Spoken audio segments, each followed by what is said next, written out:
Hello बच्चों, net पढ़ाई में आपका स्वागत है। आज हम अध्याय 6 पढ़ेंगे जिसका नाम है वर्ग और वर्गमूल। तो आपने पहले भी पढ़ा है वर्ग क्या होता है, वर्ग जिसको हम स्क्वायर बोलते हैं, पर हम वो वाला वर्ग नहीं पढ़ेंगे। लेकिन जैसे आपने पढ़ा है कि वर्ग होता है जिसका अगर हम क्षेत्रफल ज्ञात करें तो भुजा गुणा भुजा 2 हो जाते हैं। तो 5 जैसे अगर एक भुजा का माप अगर 5 सेंटीमीटर है तो 5 गुणा 5 का स्क्वायर हो जाएगा, जैसे हम 5 का वर्ग बोलते हैं। वो वर्ग हम इस अध्याय में पढ़ेंगे कि वर्ग और वर्गमूल क्या होता है। चलिए शुरू करते हैं। 6.1 भूमिका। आप जानते हैं कि वर्ग का क्षेत्रफल बराबर भुजा गुणा भुजा, जहां भुजा का अर्थ एक भुजा की लंबाई होता है। ठीक है। निम्न सारणी का अध्ययन कीजिए। देखिए ये सारणी दी गई है जिसमें लिखा है वर्ग की भुजा सेंटीमीटर में और वर्ग का क्षेत्रफल सेंटीमीटर स्क्वायर में। जैसे अगर वर्ग की भुजा चारों भुजा, अगर एक भुजा 1 है तो क्षेत्रफल क्या होगा, 1 गुणा 1 यानी 1 का गुणा 1 को 1 से गुणा करेंगे तो 1 ही आएगा, या 1 का स्क्वायर। 2 गुणा 2 4 यानी 2 का स्क्वायर। 3 गुणा 3 9 यानी 3 का स्क्वायर। 5 गुणा 5 यानी 25, 5 का स्क्वायर। 8 गुणा 8 64 यानी 8 का स्क्वायर। ऐसे ही ए भुजाएं हैं अगर तो a गुणा a बराबर a का स्क्वायर। संख्याओं 4 9 25 64 और इस प्रकार की दूसरी संख्याओं में क्या विशेष है? चूंकि 4 को 2 गुणा 2 यानी 2 का स्क्वायर, 9 को 3 गुणा 3 3 का स्क्वायर के रूप में व्यक्त किया जा सकता है। अतः हम देखते हैं कि इस प्रकार की सभी संख्याओं को उसी संख्या के गुणनफल के रूप में व्यक्त किया जा सकता है। इस प्रकार की संख्याएं जैसे 1 4 9 16 25 को वर्ग संख्याएं कहते हैं। साधारणतया यदि एक प्राकृत संख्या m को n2 से व्यक्त किया जाता है, जहां n भी एक प्राकृत संख्या है, तब m एक वर्ग संख्या है। क्या 32 एक वर्ग संख्या है? प्राकृत संख्या आपने पढ़ा है बच्चों जो 1 से शुरू होती है। हम जानते हैं कि इसको 5 का स्क्वायर बोलते हैं। 5 के ऊपर 2 लिखा है, 5 का वर्ग या 5 का स्क्वायर। तो 5 का जो स्क्वायर है वो है 25। हमें पता है कि 5 का वर्ग मतलब 5 को 5 से गुणा करेंगे तो 25 आएगा। और 6 का स्क्वायर मतलब वर्ग, 6 का वर्ग क्या है, 6 गुणा 6 तो 6 6 36। 6 का वर्ग क्या है, 36 होता है। यदि 32 एक वर्ग संख्या है तो यह किसी एक प्राकृत संख्या का वर्ग होना चाहिए जो 5 और 6 के बीच हो, परंतु यहाँ 5 और 6 के मध्य कोई ऐसी प्राकृत संख्या नहीं है। मतलब 32 किसके बीच में आएगा, या तो 5 के वर्ग के बीच में या 6 के वर्ग के बीच में आएगा, क्योंकि 25 और 6 6 36, तो 32 जो है वो 25 और 36 के बीच में ही आएगा। लेकिन 32 तो ऐसा है ही नहीं कि हम किन्हीं दो एक जैसी संख्याओं को गुणा करें। जैसे 5 को 5 से गुणा किया तो 25 आया, 6 को 6 से गुणा किया तो 36 आया। अब ऐसा तो कोई सी भी पहाड़े में नहीं है कि हम सेम संख्या से उसको गुणा करें तो वही तो 32 आ जाए, ऐसा तो नहीं आ सकता। तो हम ये इस सारणी पर विचार करते हैं। संख्याएं देखो, जैसे 1 का वर्ग 1, 2 का वर्ग 4, 3 का वर्ग 9, 4 का वर्ग 16। क्या आप इसे पूरा कर सकते हैं? हाँ बच्चों, इसे आप कर सकते हैं। 5 यानी 5 गुणा 5 25, 6 गुणा 6 36, 7 गुणा 7 39 49, 8 गुणा 8 8 8 64, 9 गुणा 9 81, 10 धाम 10 क्या हो जाएगा, 100। तो इस पूरी सारणी को आप अपने आप करेंगे। उपरोक्त सारणी से क्या आप 1 से 100 के बीच की वर्ग संख्याओं को लिख गया है? क्या 100 तक कोई प्राकृत वर्ग संख्या छूट गई? आप देखेंगे कि शेष सभी संख्याएं वर्ग संख्याएं नहीं हैं। संख्याएं 1 4 9 16 वर्ग संख्याएं हैं। ये संख्याएं पूर्ण वर्ग संख्याएं भी कहलाती हैं। मतलब इनका पूर्ण वर्ग निकलता है। 2 को 2 से गुणा किया तो 4, तो इनको हम पूर्ण वर्ग संख्याएं कहते हैं कि इनका पूरा जो है वो वर्ग निकाल सकते हैं। पूर्ण वर्ग संख्याएं हम इनको बोलते हैं। आपको इसमें ये चीज ध्यान रखनी है कि देखिए जैसे मतलब जिन भी संख्याओं के अंत में 1, 4, 9, 6, 5, फिर से देखिए 6, 9, 4, 1 आ गया। अभी इसके बारे में हम आगे पढ़ेंगे। प्रयास कीजिए, दी गई संख्याओं के बीच की पूर्ण वर्ग संख्याएं लिखिए। अब 30 और 40 के बीच में कौन सी पूर्ण वर्ग संख्या होगी बताओ। तो 30 और 40 के बीच में तो सिर्फ 36 ही आ रही है। 6 को 6 से करेंगे तो 6 का वर्ग आ रहा है 36। तो 30 और 40 के बीच में यानी या तो 5 को 5 से करके देखो तो 25 है, वो तो 30 और 40 के बीच में नहीं आता। अब 6 को 6 से करके देखो तो 36, तो वो 30 और 40 के बीच में आ रहा है। तो इसके बीच में कौन सी संख्या, और 7 को 7 से करके देखें अगर, तो वो 49 हो जाता है, 49, तो वो भी 30 और 40 से बड़ा हो जाएगा। तो इसलिए 30 और 40 के बीच में कौन सी वर्ग संख्या आ रही है, 36। तो 36 एक पूर्ण वर्ग संख्या है जो 30 और 40 के बीच में आ रही है। ऐसे ही 50 और 60 के बीच में कौन सी वर्ग संख्या आ रही है। अब आप देखिए 7 को 7 से करेंगे तो 49 आएगा, और अगर 8 को 8 से करेंगे तो 64 आएगा। तो दोनों ही संख्याएं इनके बीच में नहीं आई, यानी 50 और 60 के बीच में कोई भी पूर्ण वर्ग संख्या नहीं है। अब हम समझते हैं 6.2 वर्ग संख्याओं के गुणधर्म। इनके गुणधर्म क्या होते हैं, इनकी प्रॉपर्टीज क्या होती हैं। निम्नलिखित सारणी में 1 से 20 तक की वर्ग संख्याओं को प्रदर्शित किया गया है। देखिए इसमें 1 से लेकर 20 तक के वर्ग आपको दिए गए हैं कि मतलब 20 तक। जैसे 1 को 1 से गुणा करेंगे 1, 2 को 2 से करेंगे 4, तो आपको कम से कम 10 के तो पता ही होने चाहिए कि 2 का वर्ग 4, 3 का वर्ग 9, 4 का वर्ग 16, 5 का वर्ग 25, 6 का 36, 7 का 49, 8 का 64, 9 का 81 और 10 का 100। कम से कम आपको 10 तक के तो वर्ग याद होने चाहिए। 20 के याद कर सके तो बहुत ही बढ़िया है। 11 का 121, 12 का 144, 13 का, इस तरीके से आपको 20 तक सबके वर्ग याद होने चाहिए। कम से कम 10 के तो याद होने ही चाहिए। उपरोक्त सारणी में वर्ग संख्याओं का अध्ययन कीजिए। वर्ग संख्याओं का अंतिम अंक यानी वर्ग संख्याओं के इकाई स्थान का अंक क्या है।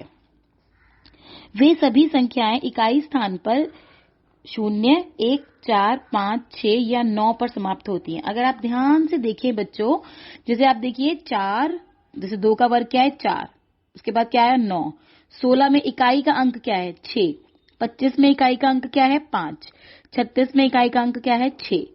फिर से देखो 6, 9, 4 और 1 और फिर 0 आ गया। तो यही सारे के सारे दोबारा से आ गए। मतलब और अगर जैसे आपने 2 को किया था तो 4 आया था, इकाई का अंक 4 था। अब आपने अगर 12 को किया, 12 में इकाई का अंक क्या है 2, तो तब भी आपका वर्ग क्या आएगा 144, जो कि 4 है। अगर अब आपने 14 को किया, जैसे 4 का 16 आया था, उसका इकाई का अंक 6 था, 4 की जगह अगर आप 14 का वर्ग निकालें यानी 14 को 14 से करें तो उसके भी अंत में 6 ही आएगा, 196। तो इससे हमें ये समझ में आ रहा है कि चाहे कितनी भी बड़ी से बड़ी संख्या का आपको वर्ग निकालना आ जाए, आपको बस ये याद रखना है कि जिन भी संख्याओं में इकाई का अंक 1, 4, 9, 6, 5 और 0 होगा, इकाई का अंक अगर ये होगा तो वो पूर्ण वर्ग संख्याएं कहलाएंगी।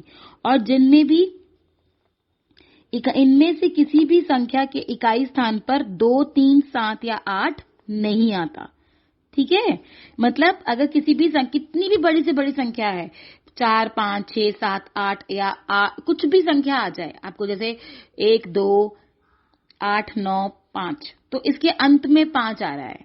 तो अगर किसी भी संख्या के अंत में 1, 4, 9, 6, 5 या 0 आता है, मतलब 0, 1, 4, 5, 6 या 0, इन सब में से अगर किसी भी संख्या के इकाई यानी उसके वो जो असंख्या है वो वहां पे खत्म हो रही है, उसके इकाई के अंक में अगर ये सब आ रहे हैं तो वो पूर्ण वर्ग संख्या है, नहीं तो वो पूर्ण वर्ग संख्या नहीं है। और जिन भी संख्याओं के अंत में 2, 3, 7 या 8 आता है वो पूर्ण वर्ग संख्याएं नहीं होती।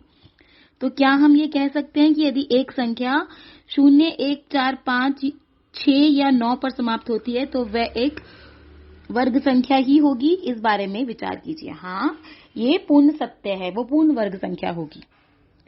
प्रयास कीजिए। क्या हम कह सकते हैं कि निम्न संख्याएं पूर्ण वर्ग संख्याएं हैं? हम कैसे जानते हैं? अब देखिए, पहला है 1057। तो हमें ये नहीं कि इसका वर्ग निकालना है, हम मतलब 1057 को हम 1057 से गुणा करके देखेंगे, ये बहुत लंबा हो जाता है इसको कैलकुलेट करना। और क्या पता आपने अगर उसको गुणा करके देखा भी तो आपका उत्तर सही नहीं आया और आप सही से नहीं बता पाओ। आपको सिर्फ इतना देखना है कि 1057 के अंत में इकाई का अंक क्या है। तो इसमें इकाई का अंक है 7, तो इसका ये पूर्ण वर्ग संख्या नहीं है, क्योंकि हमें पता है कि जिन भी संख्याओं में इकाई का अंक 2, 3, 7 या 8 होता है वे पूर्ण वर्ग संख्याएं नहीं होती। इसी प्रकार आप इसके सारे पार्ट कर सकते हैं। ये देखिए, जैसे दूसरा है, इसमें इकाई का अंक है 3, तो इसके अंत में इकाई के अंक में 3 है, तो ये भी पूर्ण वर्ग संख्या नहीं है। आप ऐसे ही लिखोगे कि क्योंकि इसके इकाई के अंक में 3 है इसलिए ये पूर्ण वर्ग संख्या नहीं है। या आप लिख सकते हो कि क्योंकि इसके इकाई के अंक में 0, 1, 4, 5, 6 या 9 नहीं है इसलिए ये पूर्ण वर्ग संख्या नहीं है। इसी तरीके से आप इसके सारे पार्ट कर सकते हो। कोई 5 ऐसी संख्याएं लिखिए जिनमें इकाई को के स्थान को देखकर आप कह सकें कि वे संख्याएं वर्ग संख्याएं नहीं है।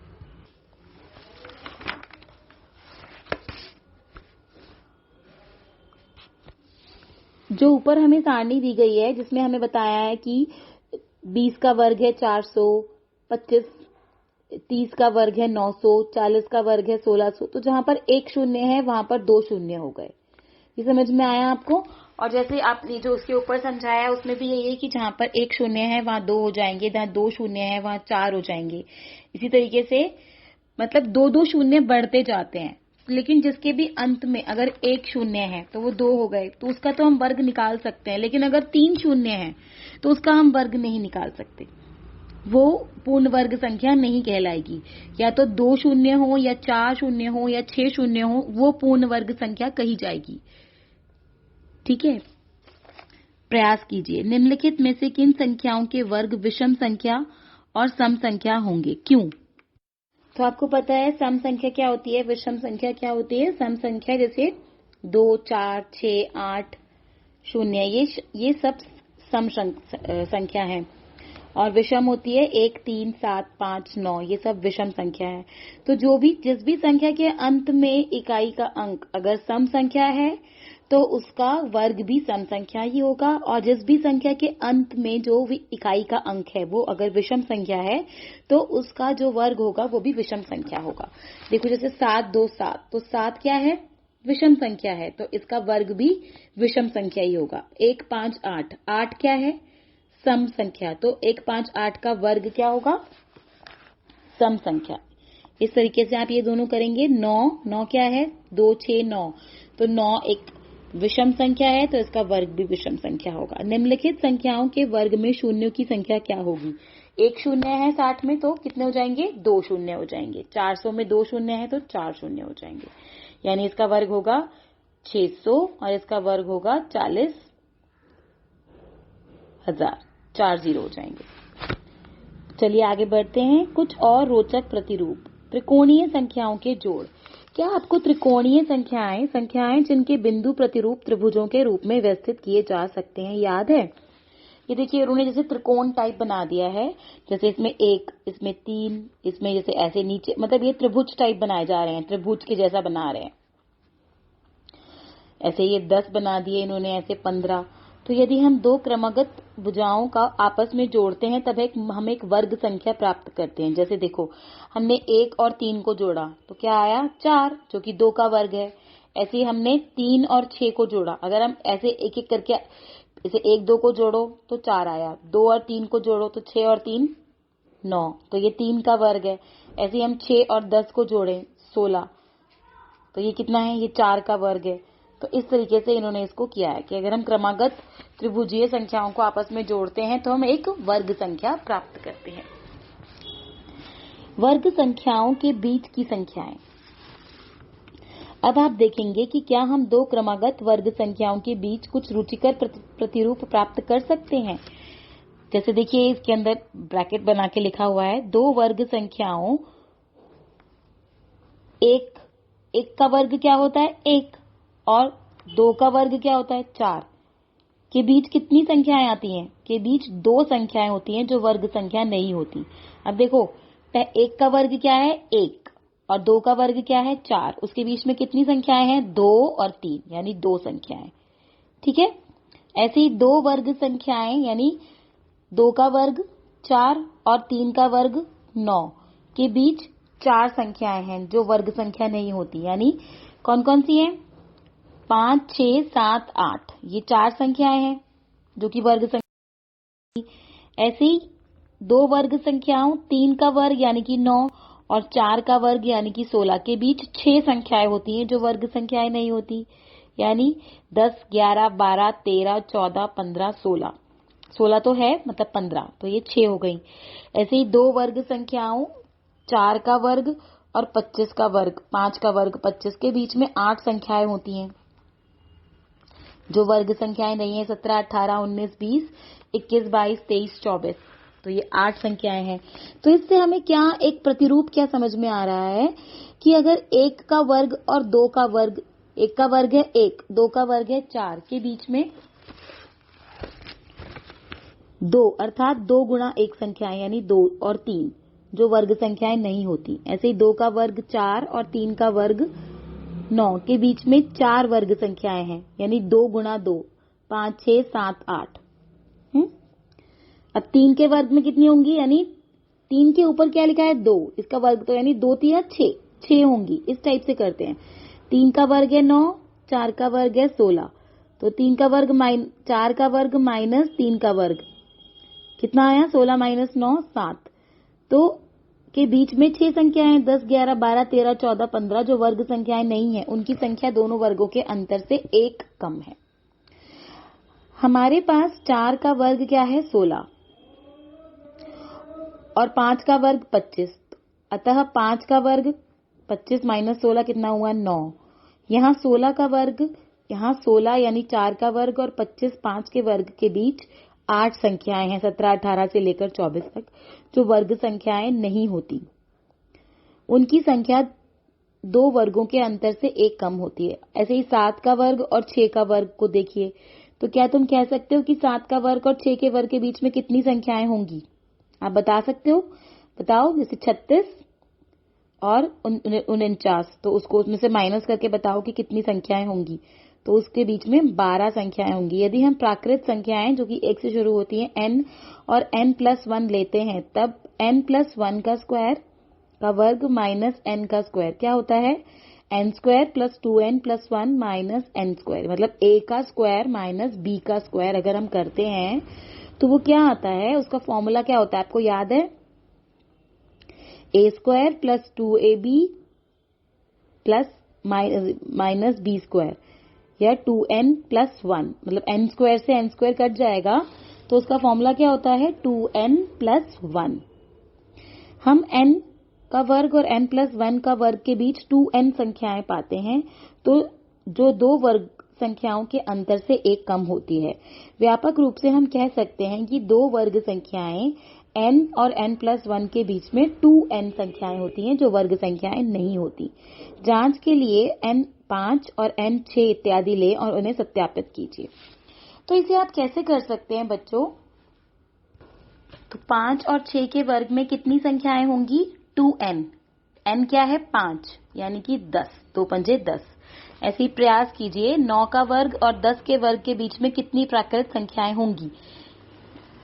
11 का वर्ग और 12 के वर्ग के बीच भी प्राकृत संख्याओं की संख्या ज्ञात कीजिए। तो 9 का वर्ग और 10 के वर्ग के बीच में कितनी होंगी, 2n। n क्या है 9, यानी 2 नीम 18, 18 प्राकृत संख्याएं होंगी।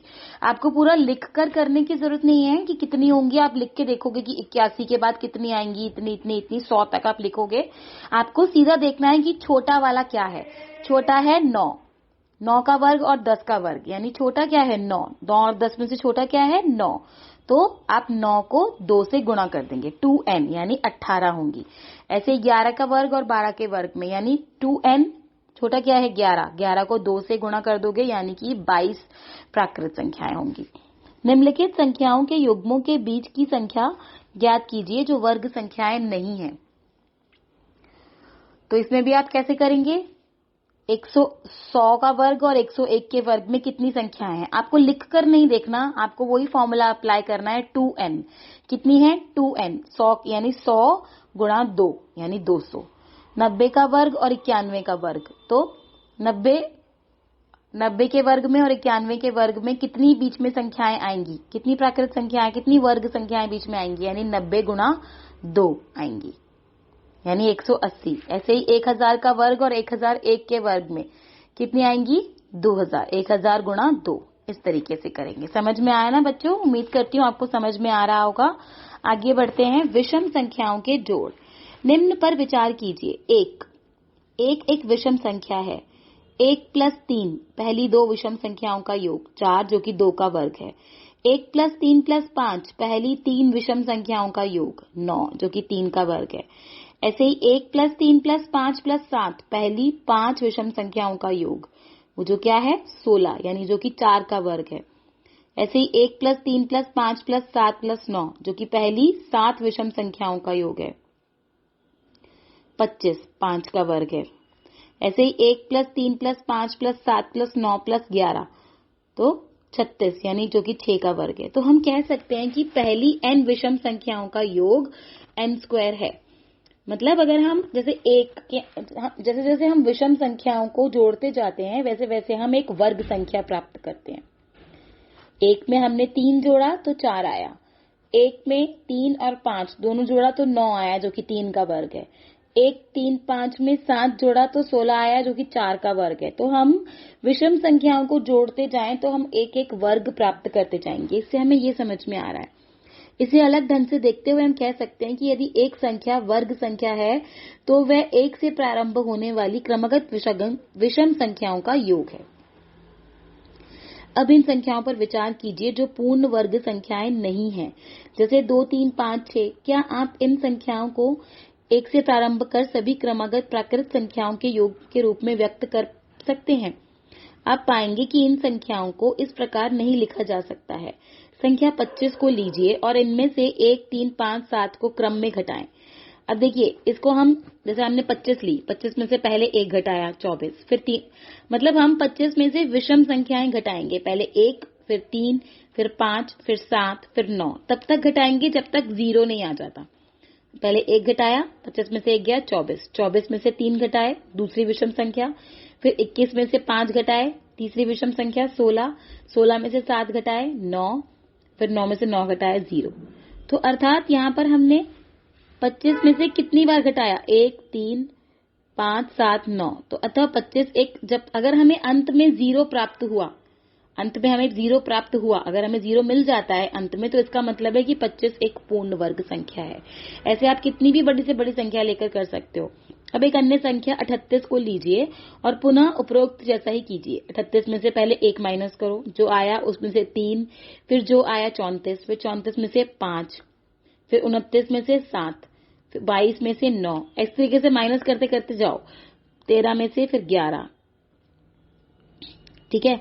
अब तो 2 बच गया, तो 2 में से तो आप कुछ माइनस नहीं कर सकते। चलो -13 भी अगर माइनस करके देखो कि शायद 0 आ जाए, लेकिन फिर भी 0 नहीं आ रहा, -11 आ रहा है। तो अतः ये प्रदर्शित करता है कि 38 को 1 से प्रारंभ होने वाले क्रमागत विषम संख्याओं के रूप में हम नहीं लिख सकते। अतः जो 38 है वह एक पूर्ण वर्ग संख्या नहीं है। ठीक है, अगले पेज पे आते हैं। अतः हम यह भी कह सकते हैं कि यदि कोई प्राकृत संख्या 1 से प्रारंभ होने वाली क्रमागत विषम संख्याओं के रूप में व्यक्त नहीं हो सकती तो वह संख्या पूर्ण वर्ग संख्या नहीं होगी। ये भी इसका एक गुणधर्म है बच्चों, कि यदि हम लगातार क्रमागत अगर हम विषम संख्याएं माइनस करते जाएं, घटाते जाएं किसी भी संख्या में से, तो अगर हमें अंत में 0 प्राप्त होता है तो वह एक पूर्ण वर्ग संख्या होती है।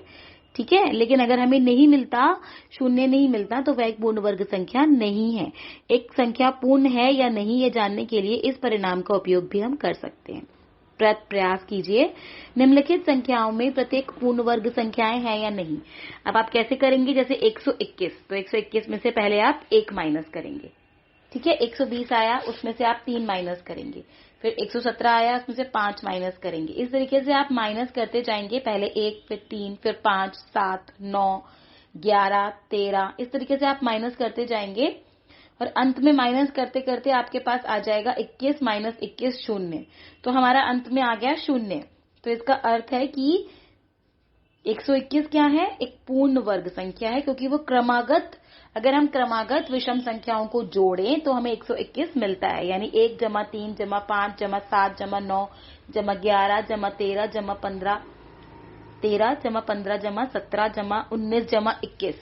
तो 121 जो है वो क्रमागत विषम संख्याओं का योग है, इसलिए 121 एक पूर्ण वर्ग संख्या है। इसी तरीके से आप ये सारे करेंगे।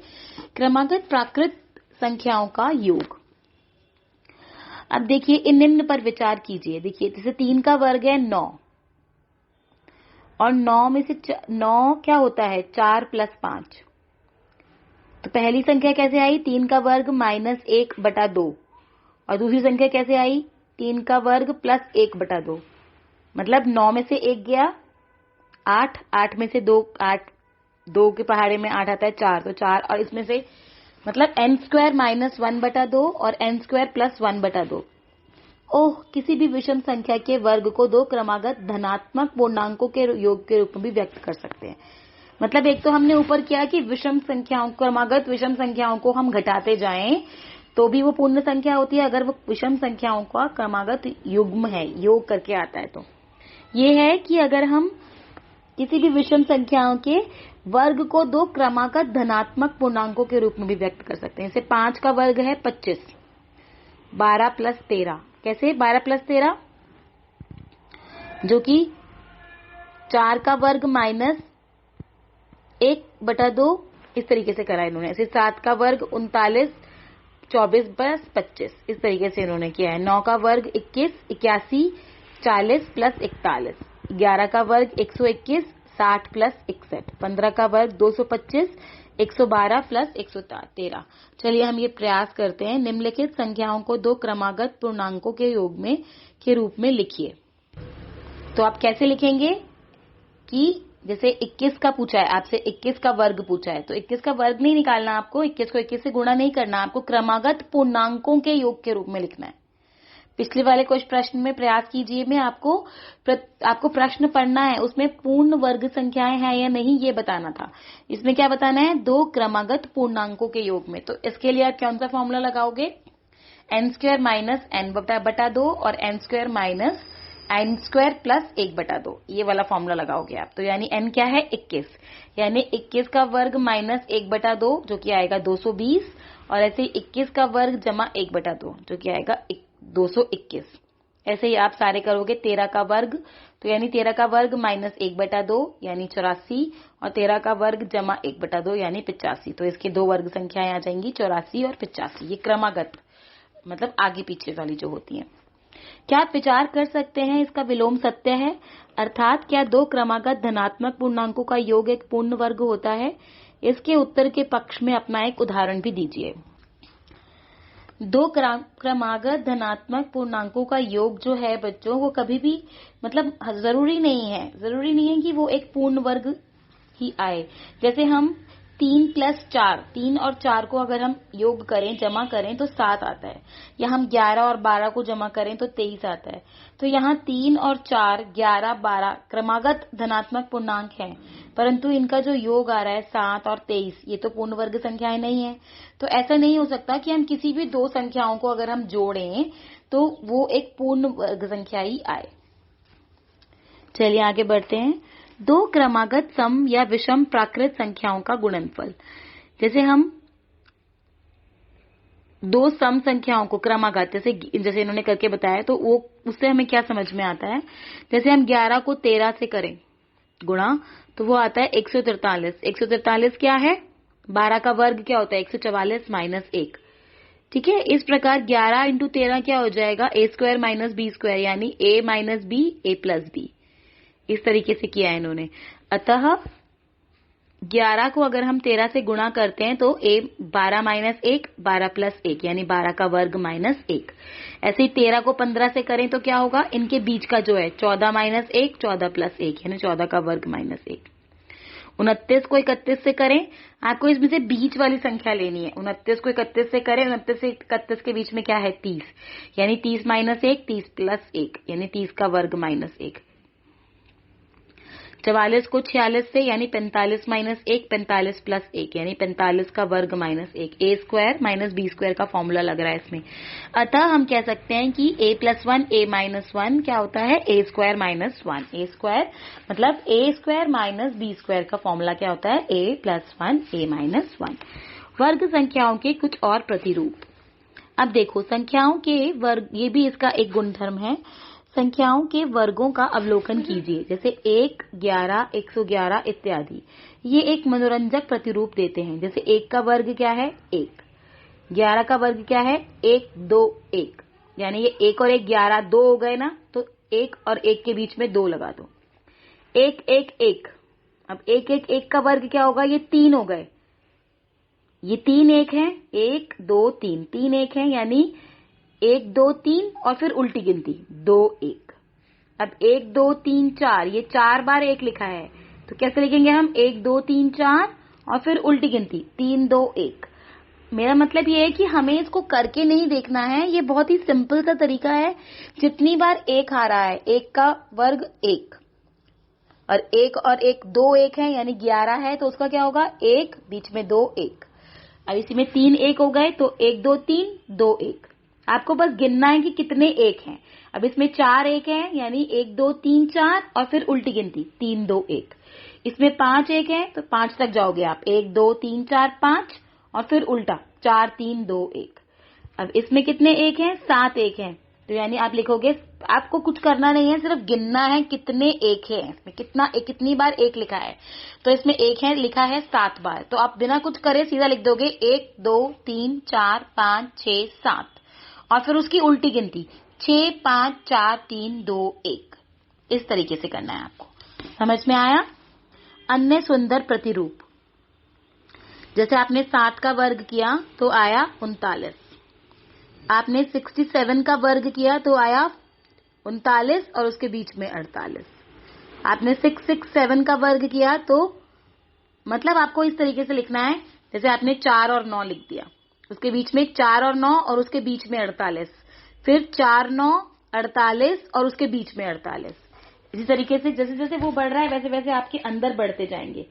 6 6 6 7 का वर्ग क्या होगा, आप पहले लिख दोगे 4, अंत में लिख दोगे 9, फिर लिखोगे 4, जितनी बार आ रहा है इसमें 6 उतनी बार आप लिखोगे, फिर 4 लिखोगे फिर 8, फिर 4 लिखोगे फिर 8, फिर 4 लिखोगे फिर 8। इस तरीके से ऐसे ही 6 6 6 4 बार 6 है 7, तो मतलब 4 जो फिर 1 4 फिर 9 फिर 1 4 फिर 8। इस तरीके से ऐसे ही 6 6 6 6 6 7 का वर्ग ये होगा। ऐसा क्यों होता है ये जानना आपके लिए रोचक पूर्ण हो सकता है। आपके लिए इस तरह के प्रश्नों के बारे में खोजना और सोचना रोचक होगा, भले ही ऐसे उत्तर कुछ समय बाद प्राप्त हो। तो ये कितना कितना मतलब एक फन टाइप लग रहा है, एक एंजॉयमेंट वाली चीज लग रही है मैथ्स को समझना। इट इज सो इजी, बहुत ही आसान तरीका है कि अगर 2 बार 1 है तो 1 2 1, 3 बार 1 है तो 1 2 3 2 1। ये तो मतलब बहुत ही आसान है, आप इसको बड़ी आसानी से कर सकते हैं। प्रयास कीजिए, उपरोक्त प्रतिरूप का उपयोग करते हुए वर्ग संख्याएं लिखिए। अब आपको इसमें क्या करना है, 1 को गिनना है। इसमें कितनी बार 1 है, तो इसमें 6 बार 1 है, तो आप सीधा लिख दोगे 1 2 3 4 5 6 और फिर 6 से कम 5 4 3 2 1। ऐसे ऐसे आप इसका दूसरा हिस्सा करेंगे। उपरोक्त प्रतिरूप का प्रयोग करते हुए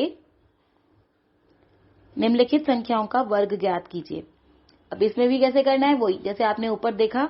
इसमें कितनी बार 6 है, जैसे आपने किया था 7 का वर्ग 49, 67 का 4 4 8 9, 667 का 4 4 4 8 8 9। आप एक एक 4 बढ़ाते जा रहे हैं और एक एक 8 बढ़ाते जा रहे हैं, इस तरीके से कर रहे हैं। ठीक है, इसमें 2 6 थे तो 3 4 हो गए, इसमें 3 6 थे तो इसमें 4 4 और 3 8, इसमें 4 6 हो गए, तो इस तरीके से बढ़ रहे हैं। अब इसमें कितने 6 हैं, ये आपको गिनने हैं और उसी के हिसाब से 4 और 8 आ जाएंगे। इसमें 1 2 3 4 5 6 7 6 हैं, तो आप 8 बार 4 लिखोगे और फिर 1 2 3 4 5 6 7 बार 8 लिखोगे और फिर 9। इस तरीके से आपको ये दोनों करने हैं। चलो प्रश्नावली 6.1 निम्नलिखित संख्याओं के वर्गों के इकाई के अंक ज्ञात कीजिए। इस तरीके से हमने प्रयास वालों में किया है बच्चों। 81, तो 81 में के अंत में क्या आ रहा है 1, तो उसके वर्ग में भी 1 आएगा। तो इस तरीके से आप पूरा टेबल बना के कीजिए। जैसे आप लिखिए संख्या के वर्ग के इकाई के अंक और कारण। तो जैसे आप 81 लिखेंगे, वर्ग का अंक है 1, तो 1 गुणा 1 1 ही आएगा। 272, तो 272 के में इकाई का अंक क्या है 2, तो इसमें इकाई का अंक क्या आएगा 4। ठीक है। अब 700 आपने क्या समझा, क्या सीखा है कि जिसमें इकाई का अंक 9 होता है उसमें वर्ग में भी इकाई का अंक क्या आता है 1। तो इसमें 7 9 9 है, तो इकाई का अंक क्या आएगा 1। क्यों? क्योंकि 9 गुणा 9 81 होता है। इस तरीके से आप सारे करेंगे। निम्नलिखित संख्याएं स्पष्ट रूप से पूर्ण वर्ग संख्याएं नहीं है, इसका कारण दीजिए। क्यों? ये भी मैंने आपको समझाया बच्चों कि जिन भी संख्याओं के अंत में यानी इकाई का अंक, जैसे 1 0 5 7, यही वाला किया था हमने प्रश्न पहले कि इसमें इकाई का अंक क्या है 7। तो जिन भी में भी यानी 2 3 7 या 8, अगर इकाई के अंक में 2 3 7 या 8 होता है तो वो जो संख्याएं होती है पूर्ण वर्ग संख्याएं नहीं होती। तो आप लिखोगे कि 1057 में इकाई का अंक 7 है, इसलिए ये पूर्ण वर्ग संख्या नहीं है। क्यों? क्योंकि हमें पता है कि जिन भी संख्याओं में के इकाई के अंत में 1 4 5 9 या 0 आता है, सिर्फ वो ही पूर्ण वर्ग संख्याएं होती हैं। निम्नलिखित संख्याओं में से किस संख्या का वर्ग विषम संख्या होगा? ये भी आप कर चुके हैं। जिसके अंत में जिसमें इकाई का अंत, जैसे 431, इसमें इकाई का अंक क्या है 1, जो कि एक विषम संख्या है, तो इसका जो वर्ग होगा वो भी विषम संख्या होगा। जैसे दूसरे पार्ट में 6 है, तो इसका जो वर्ग होगा वो सम संख्या होगा। इस तरीके से आप ये इसका चौथा और पांचवा पार्ट भी कर सकते हैं, बहुत आसान है। छठे में देखिए, पांचवें पार्ट में देखिए कैसे है, जैसे 11 का वर्ग 1 2 1। अब इसमें हर एक के आगे इन्होंने शून्य लगा दिया है, तो अब इसमें कितने शून्य हैं 2 शून्य हैं, तो इसमें यहाँ पे 4 शून्य हो गए। अब देखो इसमें 1 2 3 4 शून्य है, तो आप क्या करोगे, यहाँ पे भी 1 2 3 4 शून्य है, फिर 2, फिर 1 2 3 4 शून्य, फिर 1। इस तरीके से आप ये वाला करोगे।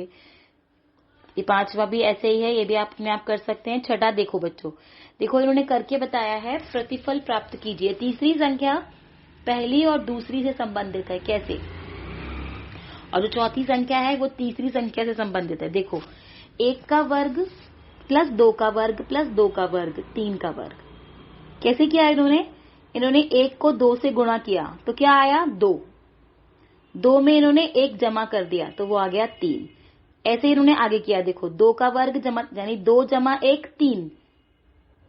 ठीक है, 2 जमा 1 3। 3 को इन्होंने 2 से गुणा किया 6, और इनको करा तो क्या आया 7 का वर्ग। 6 जमा 1 7। ठीक है, 3 का वर्ग जमा 4 का वर्ग, तो 3 गुणा 4 यानी कि 12 का वर्ग। ठीक है, 12 जमा 1 13। ऐसे इन्होंने किया 4 का वर्ग जमा 5 का वर्ग, क्या हो जाएगा 4 गुणा 5 यानी यहाँ पे आएगा 20 का वर्ग, और 20 जमा 1 21। ऐसे ही 5 का वर्ग क्या मिलाएं कि तो 5 का वर्ग और 6 का वर्ग 30 का वर्ग प्लस 1 31 का वर्ग। ऐसे ही 6 का वर्ग और 7 का वर्ग यानी 6 गुणा 7 42 का वर्ग, और 42 जमा 1 43। इस तरीके से योग संक्रिया किए बिना योगफल ज्ञात कीजिए। तो पहला है 1 प्लस 3 प्लस 5 प्लस 7। आपको पता है आपको इनको जमा नहीं करना। पहली 5 विषम संख्याओं का योग क्या होगा 5 का वर्ग यानी 25। 10 विषम संख्याओं का क्या होगा, मतलब 5 का क्या होगा 5 का वर्ग। 10 का क्या होगा 10 का वर्ग यानी 100। और तीसरा है 12 संख्याएं, तो 12 का वर्ग यानी 144। 39 को 7 विषम संख्याओं के रूप में लिखिए। तो ये भी मैं करा चुकी हूं आपको। कैसे लिखेंगे आप 1 प्लस 3 प्लस 7 1 प्लस 1 जमा 3 जमा 5 जमा 7 जमा 9 जमा 11 जमा 13। ऐसे ही आप 11 को लिखोगे, 121 को लिखोगे 11 विषम। निम्नलिखित संख्याओं के वर्ग के बीच में कितनी संख्याएं होंगी? अब 12 और 13 के वर्ग में कितनी संख्याएं होंगी, तो आप कैसे बताएंगे कि अभी हमने पढ़ा ऊपर कितनी होती हैं 2n। यानी 12 को 2 से गुणा कर दोगे तो 24 वर्ग संख्याएं होंगी। ऐसे ही आप इसके बाकी दोनों पार्ट करेंगे। अगले पेज पे आते हैं हम।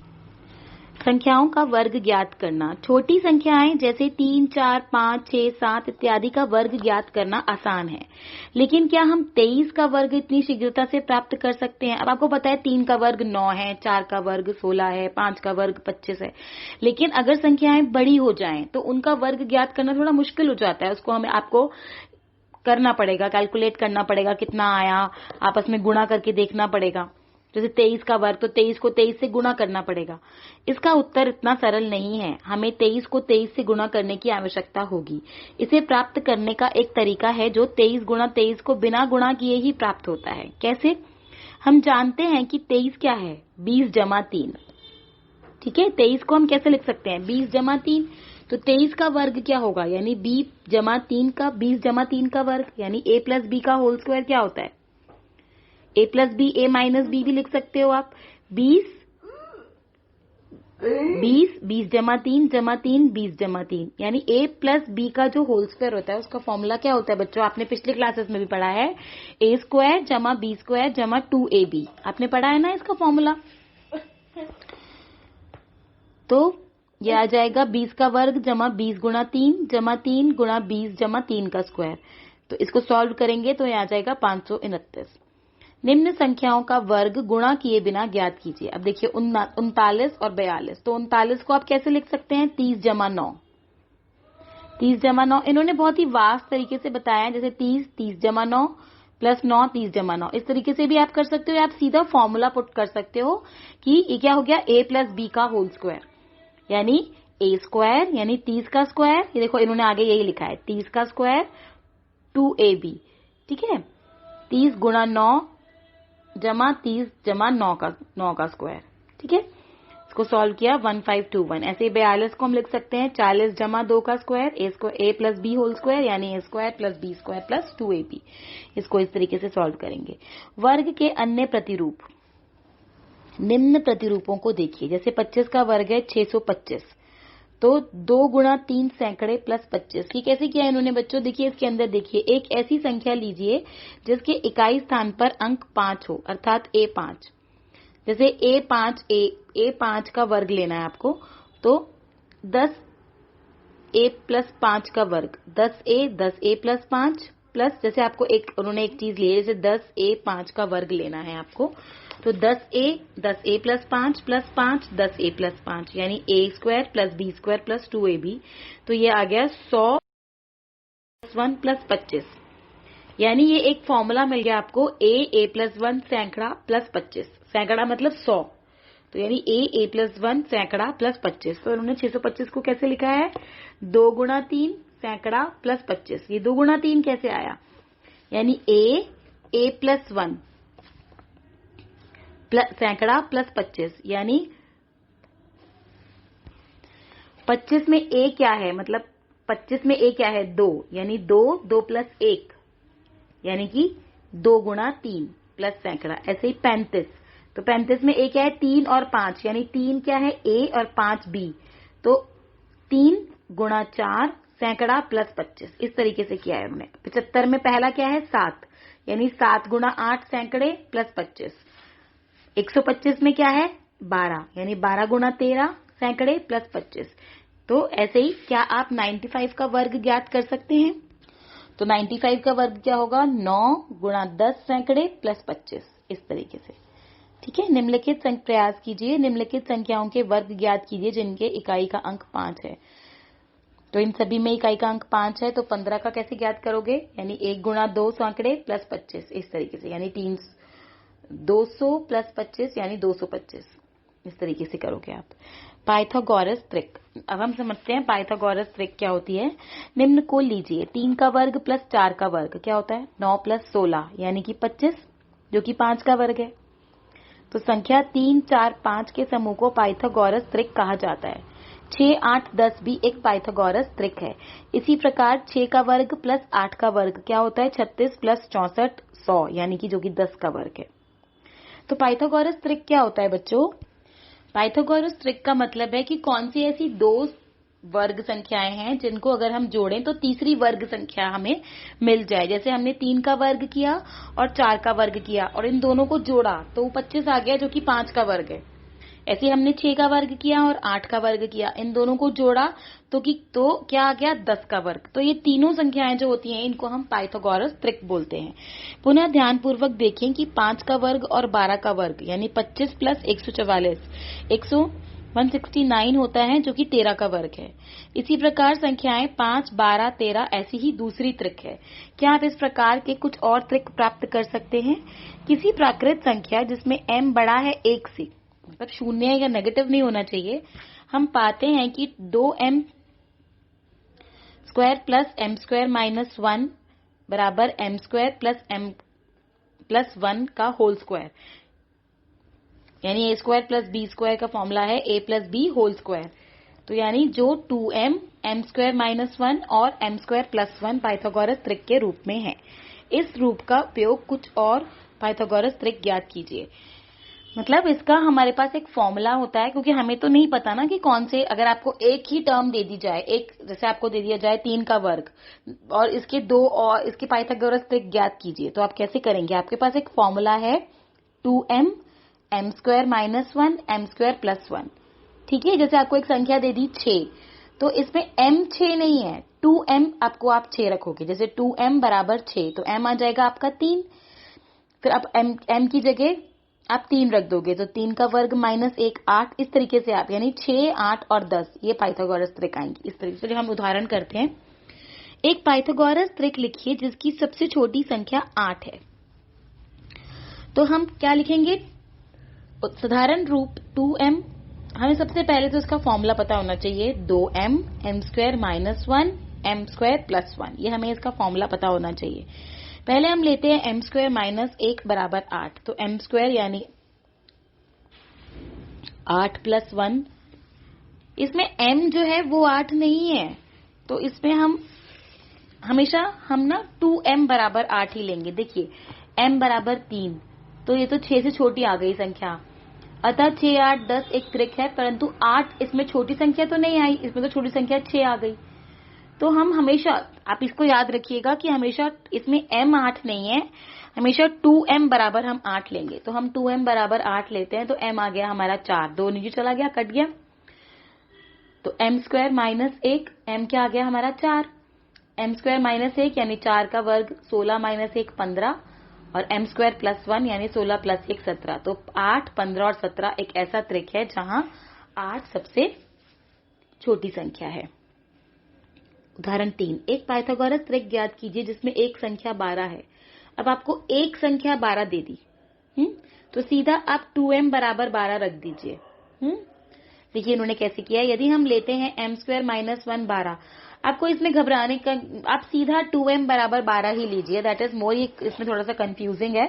यदि हम लेते हैं m स्क्वायर माइनस 1 बराबर 13, m स्क्वायर 12 प्लस 1 13, यहाँ m का मान पूर्णांक नहीं होगा। अब हम कोशिश करते हैं m स्क्वायर प्लस 1, नहीं, आप ये सब चीजें में मत कंफ्यूज होइए, इसमें कुछ भी कंफ्यूज मत होइएगा। सीधा कुछ भी आपको ट्रिक बनाने को दी जाए, आप सीधा लिखिए। हमें पता है, जैसे आपने ऊपर वाले में लिखा था कि इसका जो फॉर्मूला होता है पाइथागोरस त्रिक, हम ज्ञात कर सकते हैं 2m m square plus 1 m square minus 1। आप सीधा लीजिए, हमें लेना चाहिए 2m बराबर 12, m आ गया 12 बटा 2 यानी कि 6।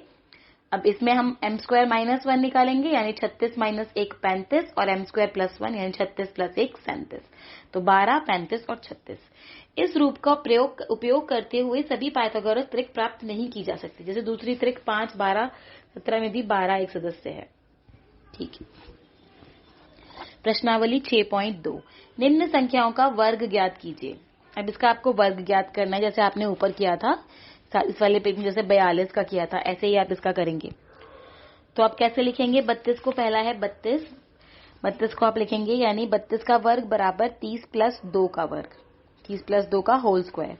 तो यानी 30 प्लस 2 प्लस 2 30 प्लस 2, इसको आप सॉल्व करेंगे, यानी 30 का वर्ग प्लस 30 गुणा 2 प्लस 2 गुणा 30 जमा 2 का वर्ग, इसको आप सॉल्व करेंगे तो आएगा 900 प्लस 60 प्लस 60 प्लस 4, यानी इसका उत्तर आएगा 1024, 1024।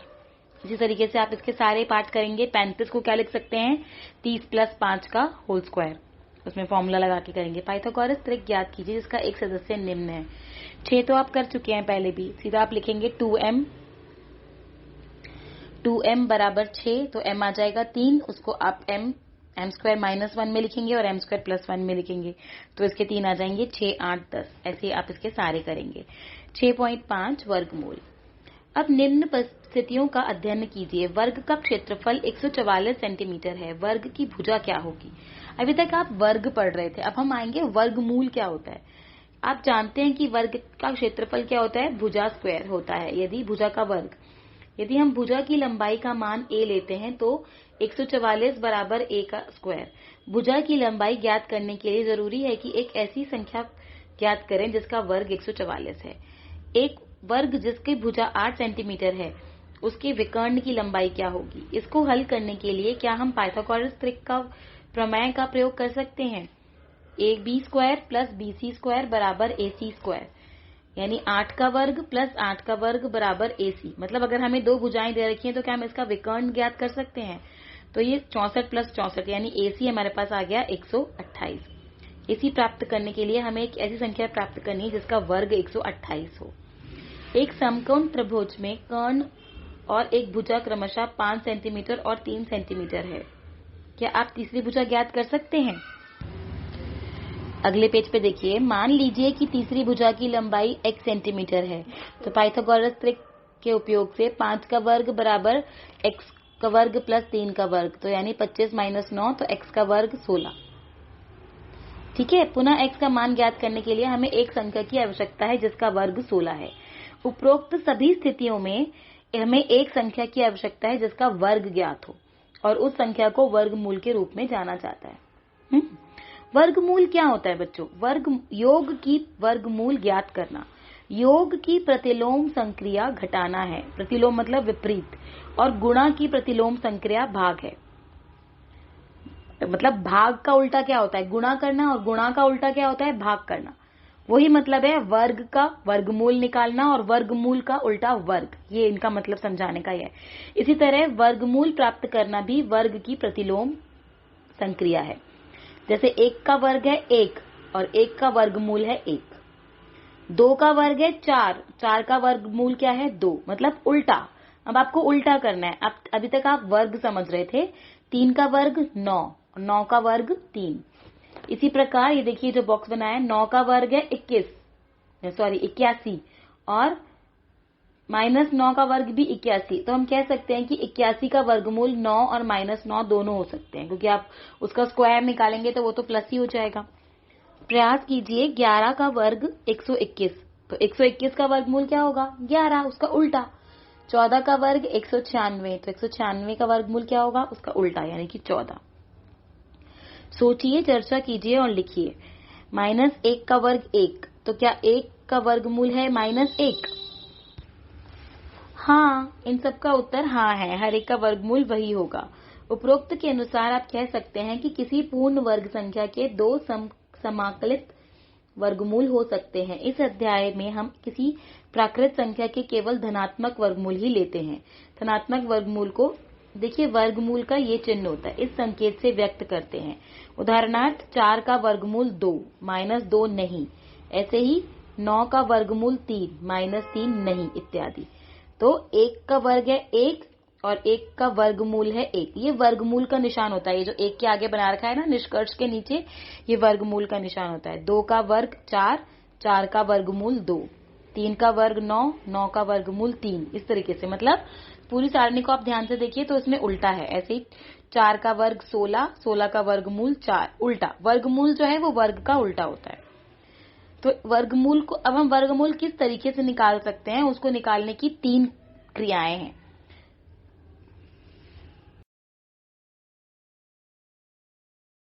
इसकी 3 प्रक्रियाएं सीखेंगे जिससे हम वर्गमूल ज्ञात कर सकते हैं। पहली प्रक्रिया है घटाने की प्रक्रिया के द्वारा वर्गमूल ज्ञात करना। क्या आपको ध्यान है कि प्रथम n विषम प्राकृत संख्याओं का योग n का वर्ग है, अतः प्रत्येक वर्ग संख्या को 1 से प्रारंभ कर क्रमागत प्राकृत संख्याओं के योग के रूप में व्यक्त किया जा सकता है। जो आपने अभी पहले भी किया था, आप क्रमागत, आप लगातार अगर आप विषम संख्याओं को माइनस करते जाओ तो वो उसका वर्गमूल, उससे हम वर्गमूल भी ज्ञात कर सकते हैं। कैसे, देखिए हम करके देखते हैं। जैसे 81 के वर्गमूल को लीजिए, तो 81 में से पहले हमने 1 घटाया, 80 में से 3 घटाया, दूसरी विषम संख्या 70 में से 5 घटाया, 1 घटाया, 3, 5, 7, 9, 11, 13, 15, 17, 19, इस तरीके से हम घटाते जाएंगे। 5 घटाया 42, 72 में से 7 घटाया 65 में से 9 घटाया 56, 11 घटाया 45, 13 घटाया 32, 15 घटाया 17 में से 17 0। संख्या 1 से क्रमागत विषम संख्याओं को 21 में घटाने पर 9वां पद 0 प्राप्त होता है। तो इसको आप गिनिए, कितनी बार घटाया आपने, 1, 2, 3, 4, 5, 6, 7, 8, 9, आपने 9 बार घटाया, तो इसका उत्तर क्या आएगा, 9। अतः 81 का वर्गमूल बराबर 9। इस नियम का उपयोग करते हुए क्या आप 729 का वर्गमूल ज्ञात कर सकते हैं? हाँ, लेकिन इसमें अधिक समय लगता है। अब हम एक सरल तरीके से वर्गमूल ज्ञात करने की कोशिश करते हैं। तो मतलब इसमें बहुत लंबा हो जाएगा। 729 में आपको कितनी बार घटाना पड़ेगा तब जाके उसका वर्गमूल निकलेगा, क्योंकि आपने 81 में 9 बार घटाया। बहुत लंबा प्रोसीजर हो जाता है, बहुत लंबा कैलकुलेशन हो जाएगा इसको करने के लिए। प्रयास कीजिए, 1 से प्रारंभ होने वाली विषम संख्याओं को बार बार घटाने पर प्राप्त निम्नलिखित संख्याएं पूर्ण वर्ग है या नहीं। यदि ये पूर्ण वर्ग हैं तो इनके वर्गमूल ज्ञात कीजिए। तो इनको आप कैसे करेंगे, वही 121 में से पहले 1 घटाएंगे, जो आएगा उसमें से 3, फिर 5, फिर 7, इस तरीके से जब तक अंत में शून्य ना आ जाए। जब शून्य आ जाएगा तब आप गिनेंगे कि आपने कितनी बार घटाया। तो आपने 11 बार घटाया इसको, तो 121 का वर्गमूल आ जाएगा 11। इस तरीके से आप करेंगे, ठीक है। अब जैसे 55 है तो 55 को भी आप घटाते जाएंगे। आपने 1 घटाया, 3, 5, 7, 9, 11, 13, ठीक है, इस तरीके से आपने घटाया, लेकिन आपका बाद में 6 बच गया, आपका 0 नहीं आ रहा। तो इसके हम क्या निष्कर्ष निकाल सकते हैं, इससे यह हमें दर्शाता है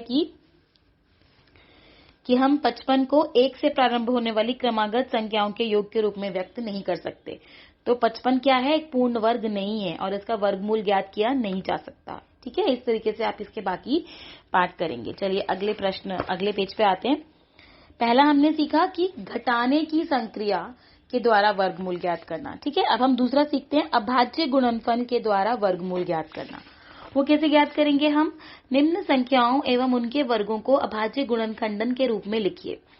एक संख्या का अभाज्य गुणनखंडन मतलब, जैसे 6 को हम कैसे लिख सकते हैं, 2 गुणा 3, 2 तिया 6। 8 को कैसे लिख सकते हैं, 2 गुणा 2 गुणा 2, मतलब 2 दूनी 4 दूनी 8। 12 को कैसे लिख सकते हैं, 2 दूनी 2, 2 दूनी 4 तिया 12, इस तरीके से। 15 को 3 गुणा 5, इसके वर्ग का अभाज्य गुणनखंडन। जैसे 36 को कैसे लिख सकते हो, जैसे 6 का वर्ग क्या है, 36, उसके गुणनखंडन को आप इस तरीके से लिख सकते हो। मतलब उस तरीके से कि वो किसी न किसी के पहाड़े में आ रहा है। सबसे पहले हम सबसे कम वाला पहाड़ा लेते हैं। जैसे 36 को पहले आपने 2 से किया, फिर 2 से, फिर 3 से, फिर 3 से। इसी तरीके से 64 को, 144 को, 125 को। 6 के अभाज्य गुणनखंडन से 2 कितनी बार आया, 1 बार। 36 के अभाज्य गुणनखंडन में 2 कितनी बार आया, देखिए 6 में 1 बार आया, 36 में 2 बार आया। इसी तरह 6 और 36 में 3 बार, तथा 8 और 64 में इत्यादि में 2 कितनी बार आया। तो इस तरीके से आप देखेंगे कि किसी भी संख्या के वर्ग के अभाज्य गुणनखंडों की संख्या उस संख्या के अभाज्य गुणनखंडों की संख्या की दुगनी होगी। मतलब 6 में अगर 2 1 बार आया है और 3 1 बार आया है तो 36 में 2 2 बार आएगा। 8 में अगर 2 3 बार आया है तो 64 में, यानी जो कि इसका वर्ग है, उसके अंदर कितनी बार आएगा, इससे डबल, यानी 2 3 बार आया तो 6 बार आएगा। ऐसे ही 12 में आप देखें तो इस तरीके से। अतः अब हम एक दी गई वर्ग संख्या 332 का वर्गमूल ज्ञात करेंगे। देखिए जैसे यहाँ पे इन्होंने साइड में बना के रखा है, 332 को सबसे पहले हम 2 से करेंगे, यानी 2 एकम 2, क्या बचा ऊपर, 1 इसमें से बच गया, यानी 2 6 12 और 2। फिर से हम सबसे पहले हम सबसे कम नंबर से करते हैं, क्योंकि अगर हम सबसे पहले ज्यादा नंबर से कर देंगे तो हमें सबसे छोटे जो है वो डिजिट आनी चाहिए। हमने 2 से किया, ठीक है, फिर हमने 2 से करेंगे, 2 8 16, 2 एकम 2। अब ये 3 से जाएगा, 3 दूनी 6, 3 सत्ते 21, फिर 3 से जाएगा 3 नीम 27, फिर 3 से जाएगा 3 तिया 9। अब फिर 3 से जाएगा तो 1 आ जाएगा। हमें तब तक करना है जब तक नीचे 1 नहीं आ जाता। अभाज्य गुणनखंडों के युग्म बनाने पर हम लिखते हैं, कैसे लिखेंगे हम? तो इसमें हमारा क्या आया, 2 गुणा 2 गुणा 3 गुणा 3 गुणा 3 गुणा 3। तो हम इसका अगर हम युग्म बनाएं तो युग्म कैसे बनाएंगे? 2 गुणा 2 को हम एक बार लिखेंगे, यानी 2 का स्क्वायर, 3 और 3 को लेंगे यानी 3 का वर्ग, और फिर 3 गुणा 3 को लेंगे यानी 3 का वर्ग।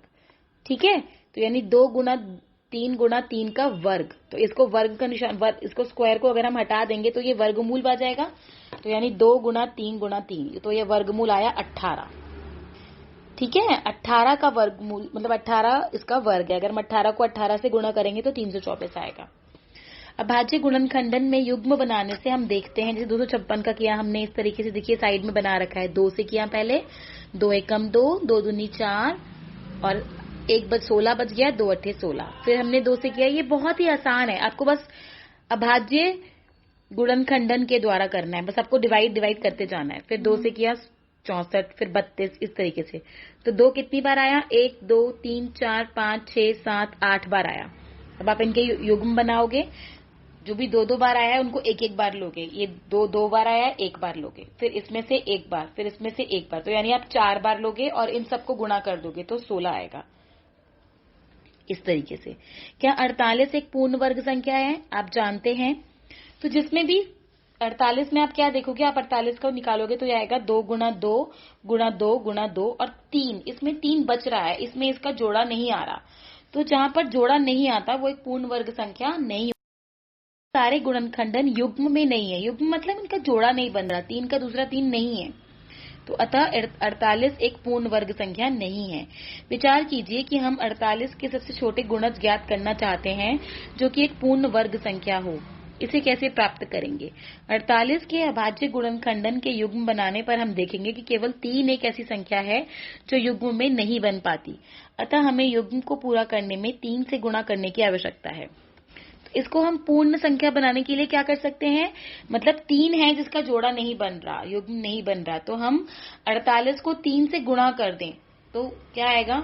144, जो कि एक पूर्ण वर्ग है। तो क्या आप कह सकते हैं कि 48 को किस संख्या से भाग दें कि वह पूर्ण संख्या प्राप्त हो जाए?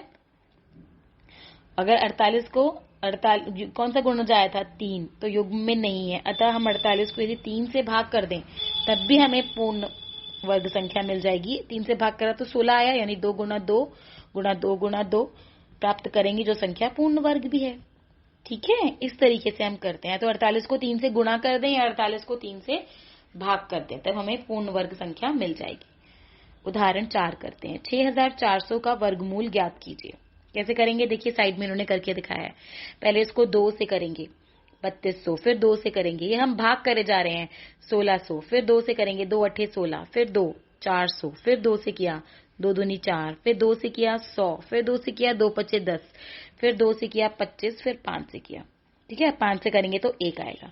तो अब इन सबके हम ये जितने भी हमने यहाँ पे आए हैं इन सबको हम लिख देंगे पहले लाइन से। 2 गुणा 2 गुणा 2 गुणा 2 गुणा 2 गुणा 2 गुणा 2 गुणा 2 गुणा 5 गुणा 5।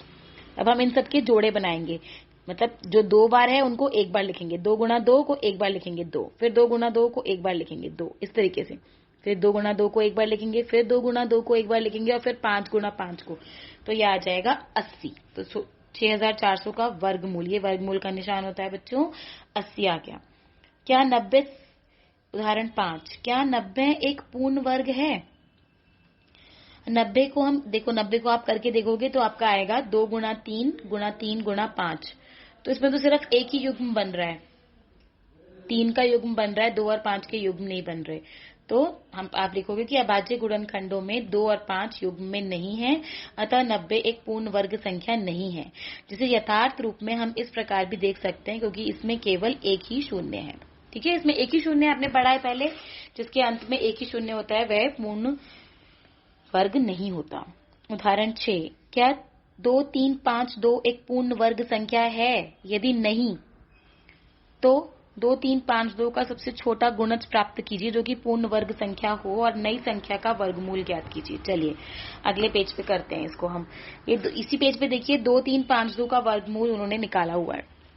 तो हम इसको निकालते हैं। 2 से किया हमने, देखो इसके आपको हमेशा ये देखना है इसके अंत में 2 आ रहा है, तो हम इसको पहले 2 से करेंगे।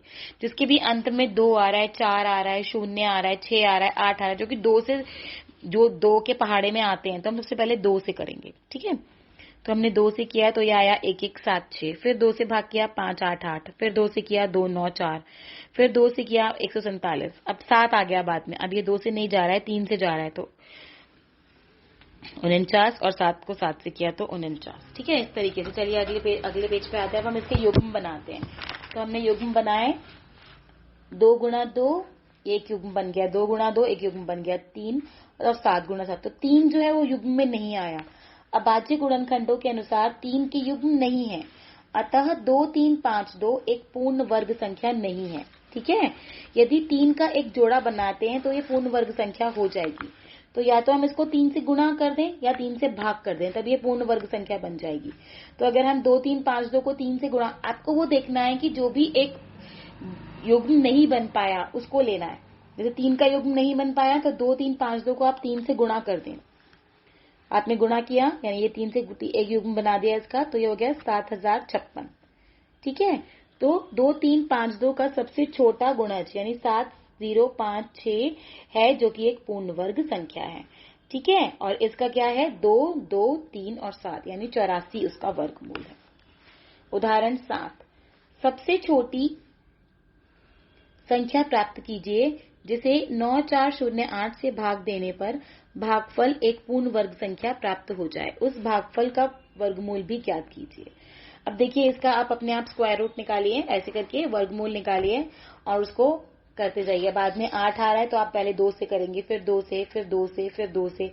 इस तरीके से आप करेंगे तो आपके ये सब गुणज आएंगे। 2 गुणा 2 गुणा 2 गुणा 2, आप करेंगे इसको अपने आप, गुणा 3 गुणा 7 गुणा 7, इस तरीके से आएंगे। अब आप इसमें देखेंगे 3 का कोई युग्म नहीं बन रहा, तो हम इसको 3 से, अब इन्होंने क्या पूछा है हमसे, उस भागफल का वर्गमूल ज्ञात कीजिए। तो हमें इसको 9408 का भाग कर देंगे 3 से, क्योंकि 3 का युग्म नहीं बन रहा।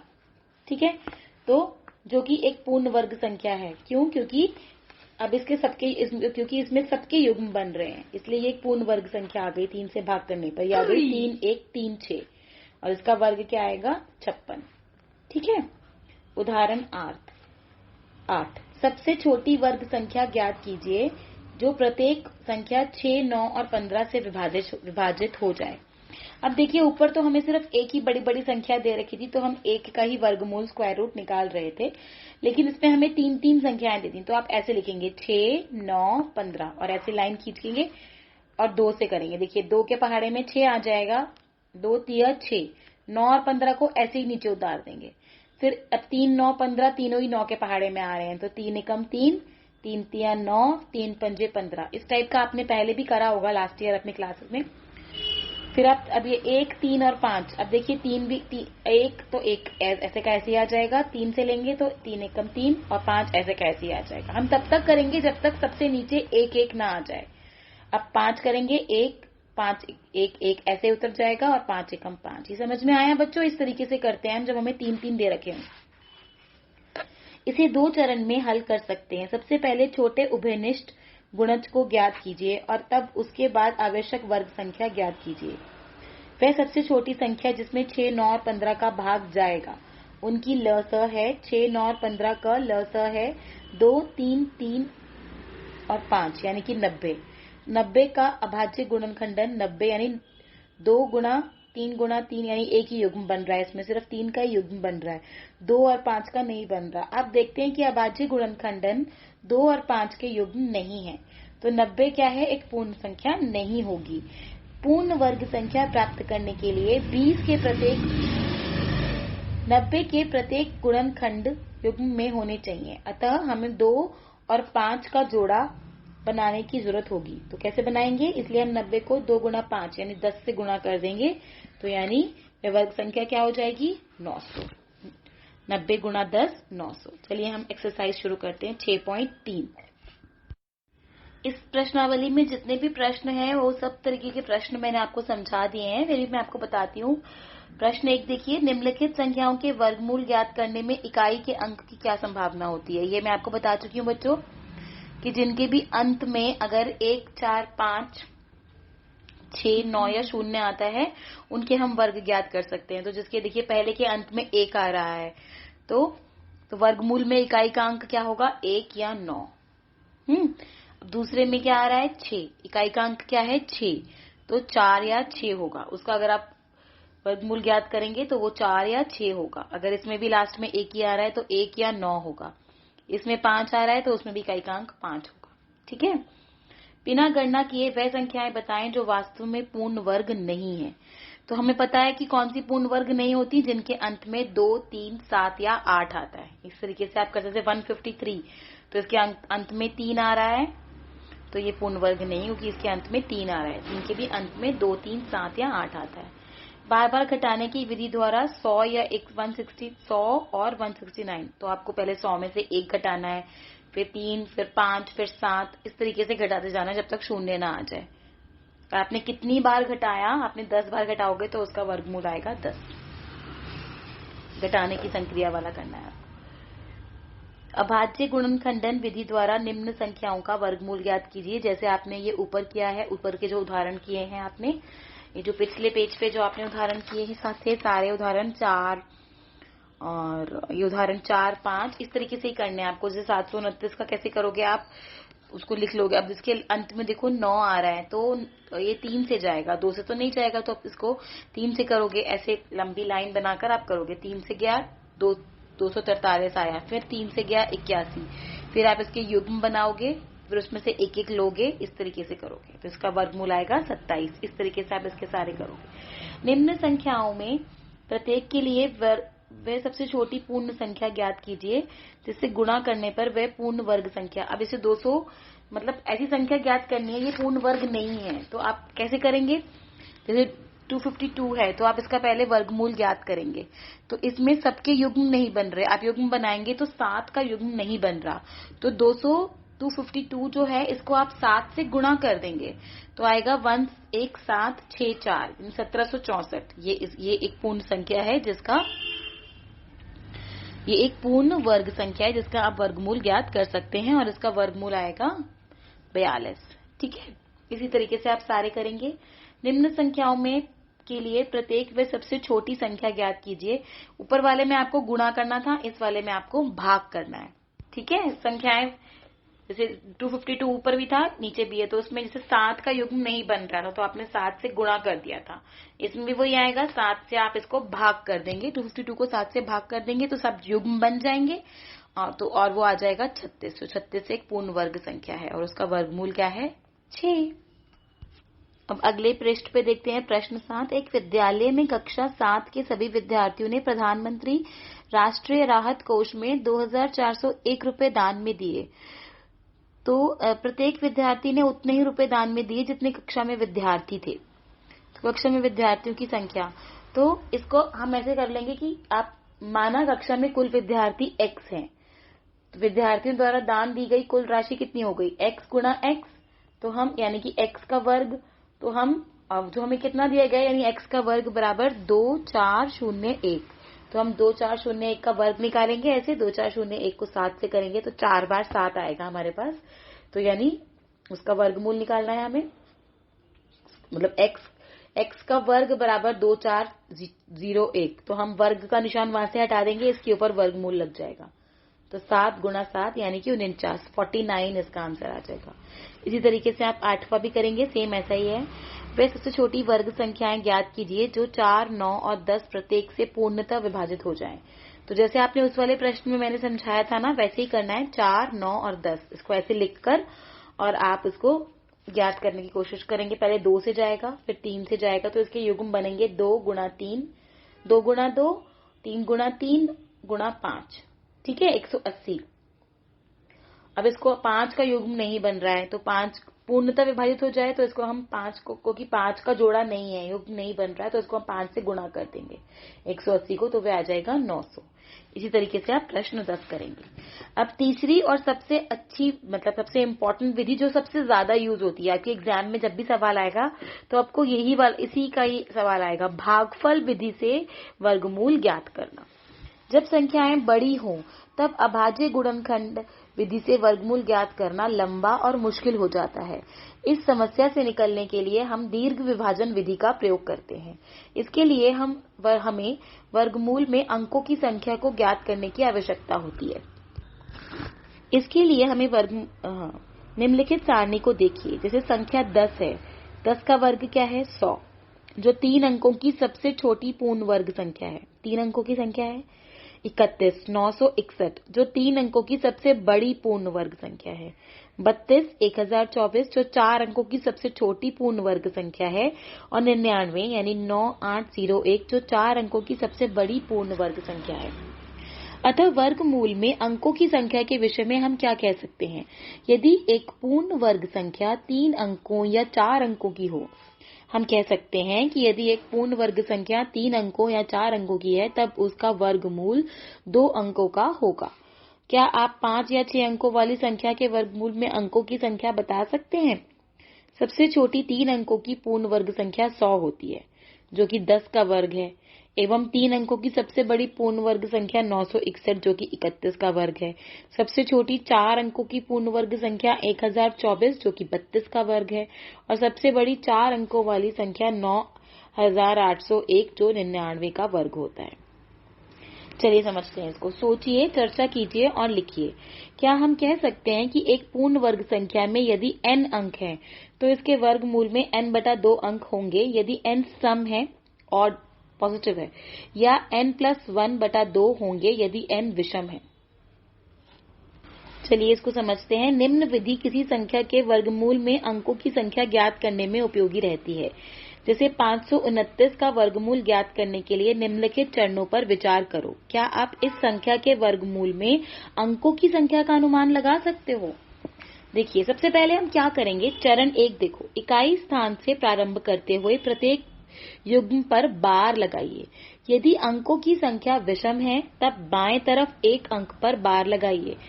529 इस प्रकार लिखते हैं। देखिए किस तरीके से लिखा है इन्होंने। 5 के ऊपर हम उल्टी तरफ से बार लगाना शुरू करेंगे। पहले 2 9 इसके ऊपर एक बार लगाएंगे और फिर 5 के ऊपर एक बार लगाएंगे। इस तरीके से हम बार लगाएंगे। मतलब 29 के ऊपर एक लाइन बना दी, 5 के ऊपर एक लाइन बना दी। इसको हम बार लगाना बोलते हैं। सबसे पहली चीज हम ये करेंगे, हम बार लगाएंगे। चरण 2, वह सबसे बड़ी संख्या ज्ञात कीजिए जिसका वर्ग सबसे बाईं तरफ के बारे में नीचे लिखी संख्या से कम अथवा बराबर हो। ठीक है, जैसे पहला संख्या क्या है? 5। तो हम देखेंगे कि कौन सी ऐसी संख्या है जो 5 से कम हो पर वो किसी का वर्ग भी होना चाहिए। जैसे 2 का वर्ग जो है वो छोटा है 5 से, पर 3 का वर्ग जो है वो बड़ा हो जाएगा 5 से। 3 का वर्ग क्या हो जाएगा? 3 3 9, 9 है 3 का वर्ग, और 2 का वर्ग है 4, तो 4 जो है वो छोटा है। सबसे बाई बार के नीचे भाज्य, यहाँ 5 के साथ भाजक और भागफल के रूप में इस संख्या को लीजिए, भाग कीजिए और शेषफल ज्ञात कीजिए। इस स्थिति में 1 है। कैसे किया हमने? तो 2 हमने यहाँ लिखा, 2 ही हमने ऊपर लिखा। 2 दूनी 4। ठीक है, 5 में से 4 हम 5 के नीचे लिख देंगे। 5 में से 4 गया 1। ठीक है। चरण 3, अगली बार के नीचे की संख्या को शेषफल के दाएं लिखें, अर्थात इस स्थिति में 29 है, अतः अगली भाज्य 129 होगी। आपको याद है बच्चों, जब हम भाग करते हैं, जब हम किसी भी चीज में जब आप डिवाइड करते थे, आपको याद होगा, तब जब हम भाग करते थे तो हम सिर्फ एक ही रकम नीचे लाते थे, सिर्फ एक। जैसे 2 ही भाग में अगर हम भाग करते तो हम 2 ही नीचे लाते, लेकिन इसलिए इसमें हमने बार इसीलिए लगाया है कि हम 2 रकमें इकट्ठी लाते हैं। हम पूरा 29 का 29 नीचे लाएंगे। चरण 4, भाजक को दुगना कीजिए और उसे उसके बाएं में खाली स्थान के रूप में लिखिए।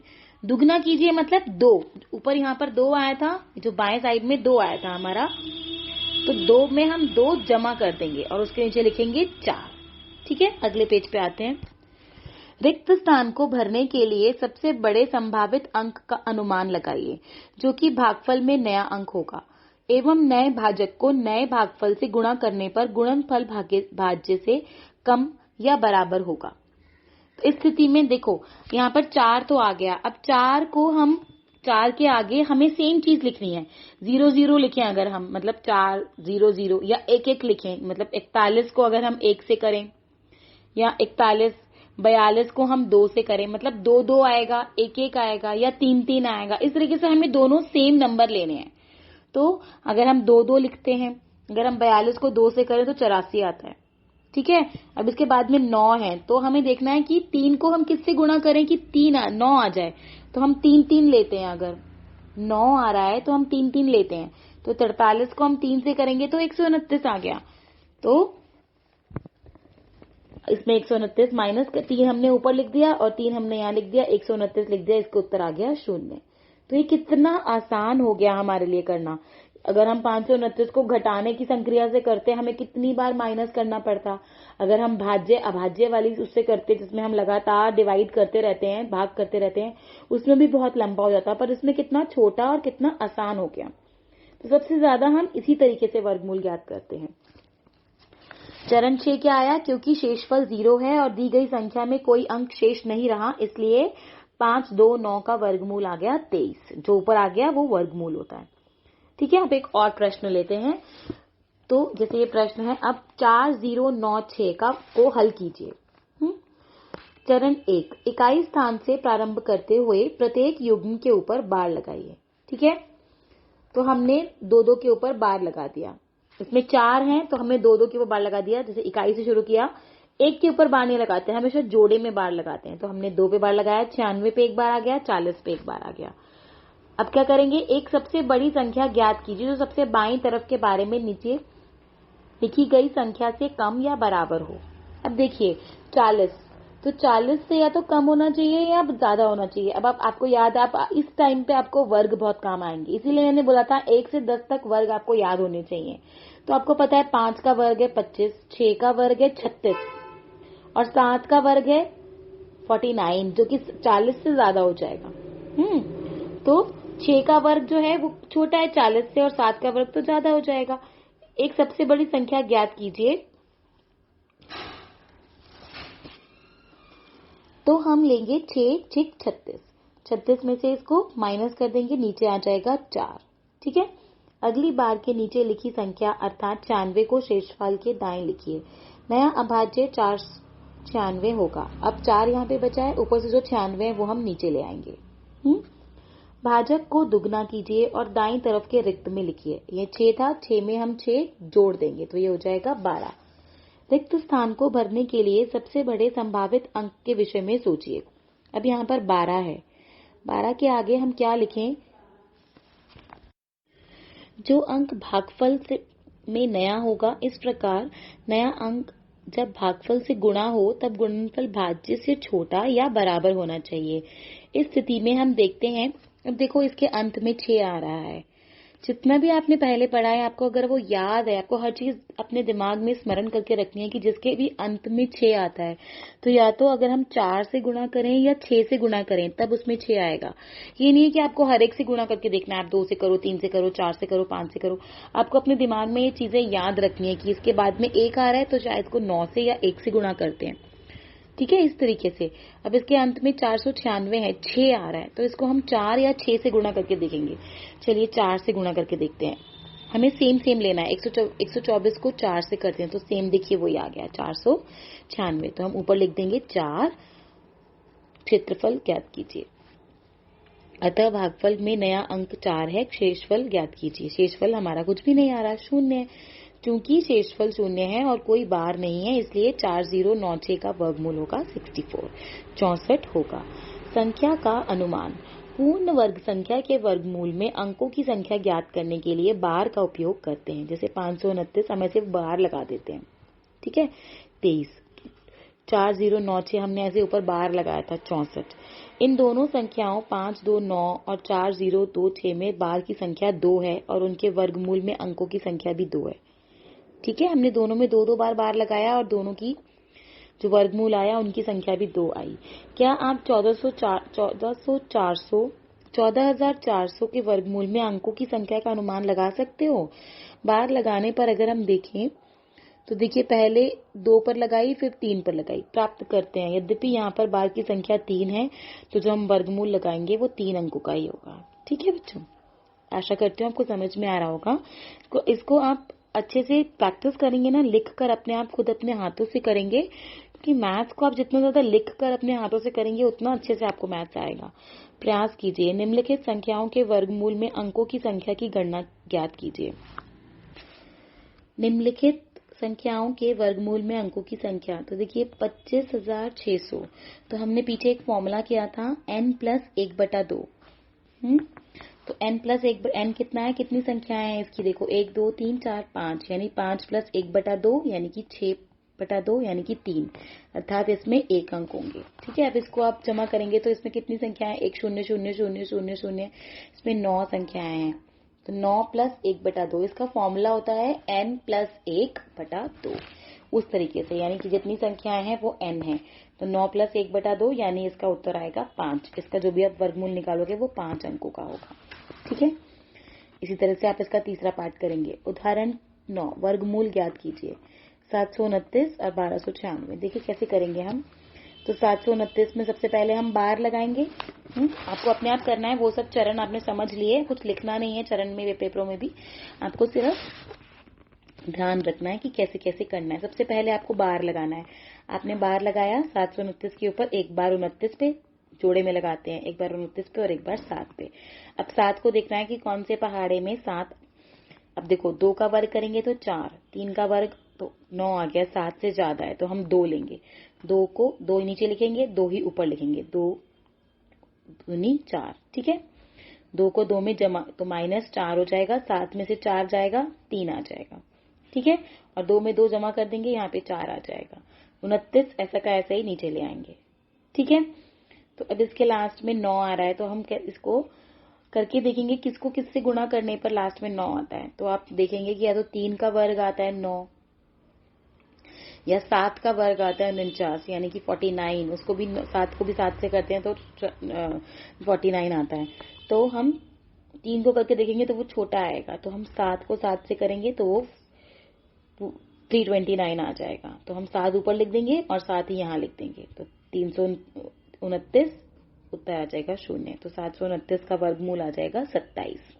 ठीक है, ऐसे दूसरा भी समझते हैं। 1296 है, सबसे पहले हम बार लगाएंगे, बार लगाया हमने।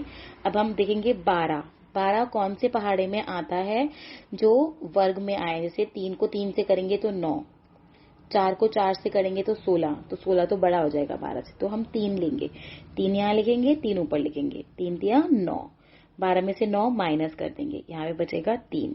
ठीक है, बाएं साइड में 3 में 3 जोड़ देंगे, वो आएगा 6। अब हम यहाँ पे 96 पूरा का पूरा नीचे उतार देंगे, ये आया 396। इसके अंत में क्या है, 6।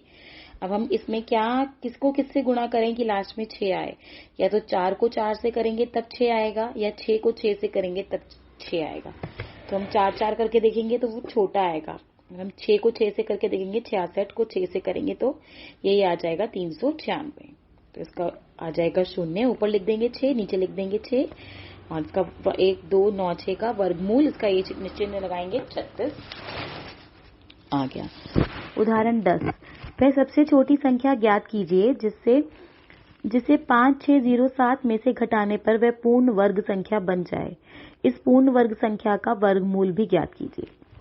तो देखिए, सबसे पहले हम इसका वर्गमूल ज्ञात करते हैं। वही हम सबसे पहले जोड़ा बनाएंगे, बार लगाएंगे। ठीक है, फिर 56 को हम देखेंगे, अगर हम 7 को 7 से करें 49, 8 8 जा 64 आ जाएगा, वो बड़ा हो जाएगा, तो 7 यहाँ लिखेंगे, 7 ऊपर। ठीक है, 7 7 जा 49, माइनस कर देंगे, 16 में से 9 गए तो 7 आ जाएंगे। ठीक है, यहाँ पर बाईं साइड में 7 और 7 जोड़ देंगे 14। ठीक है, अब इसके अंत में क्या आ रहा है, 7, तो हम इसको करके देखेंगे। 7 किसके अंत में 7 आए, 7 तो आता ही नहीं है किसी में, तो हम करके देखेंगे। हमें ऐसी संख्या चाहिए जो कि 707 से छोटी हो। तो हम इसको 4 से करेंगे तो ये आएगा 576। तो नीचे हमारा 131 बच रहा है, यानी हम इसका वर्गमूल नहीं निकाल सकते हैं।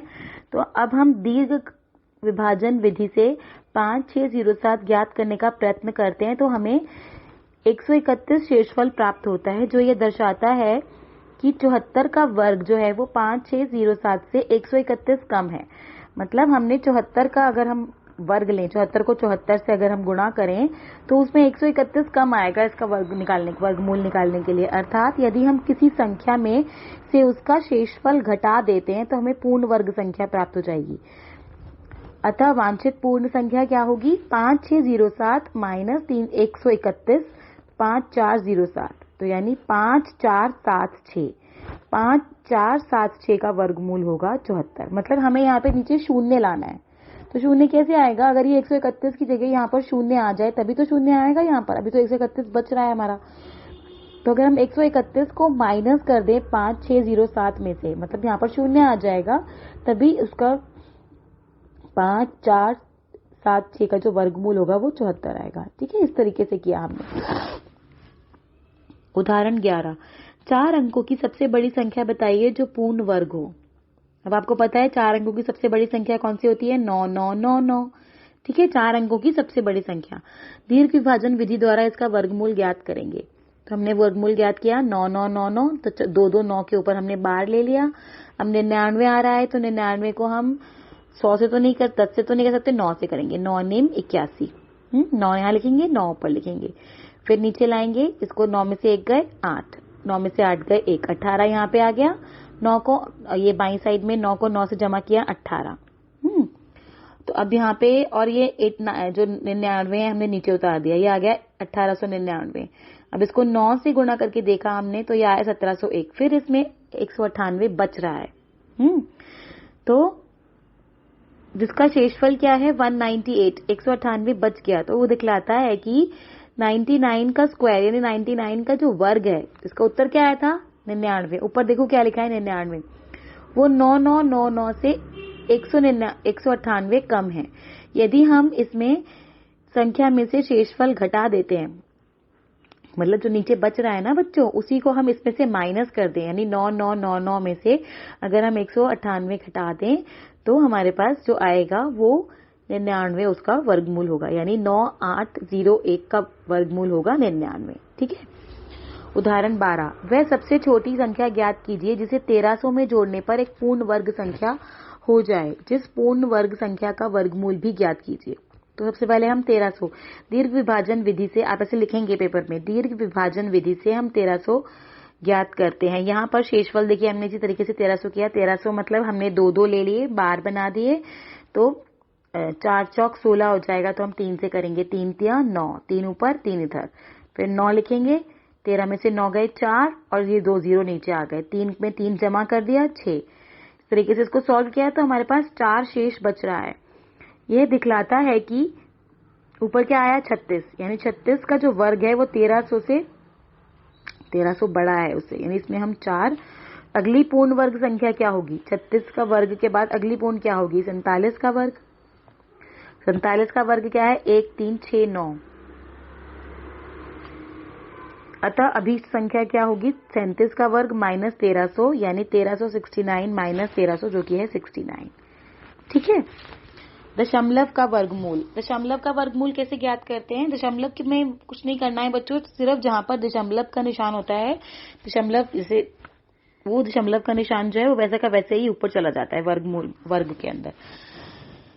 संख्या 17.64 का वर्गमूल पर विचार कीजिए। जैसे चरण 1, दशमलव संख्या का वर्गमूल ज्ञात करने के लिए हम पूर्ण संख्या पर सामान्य रूप से बार लगाते हैं। जो पूर्ण संख्या है उस पर हम बार लगाते हैं, जैसे हमने पहले समझा था।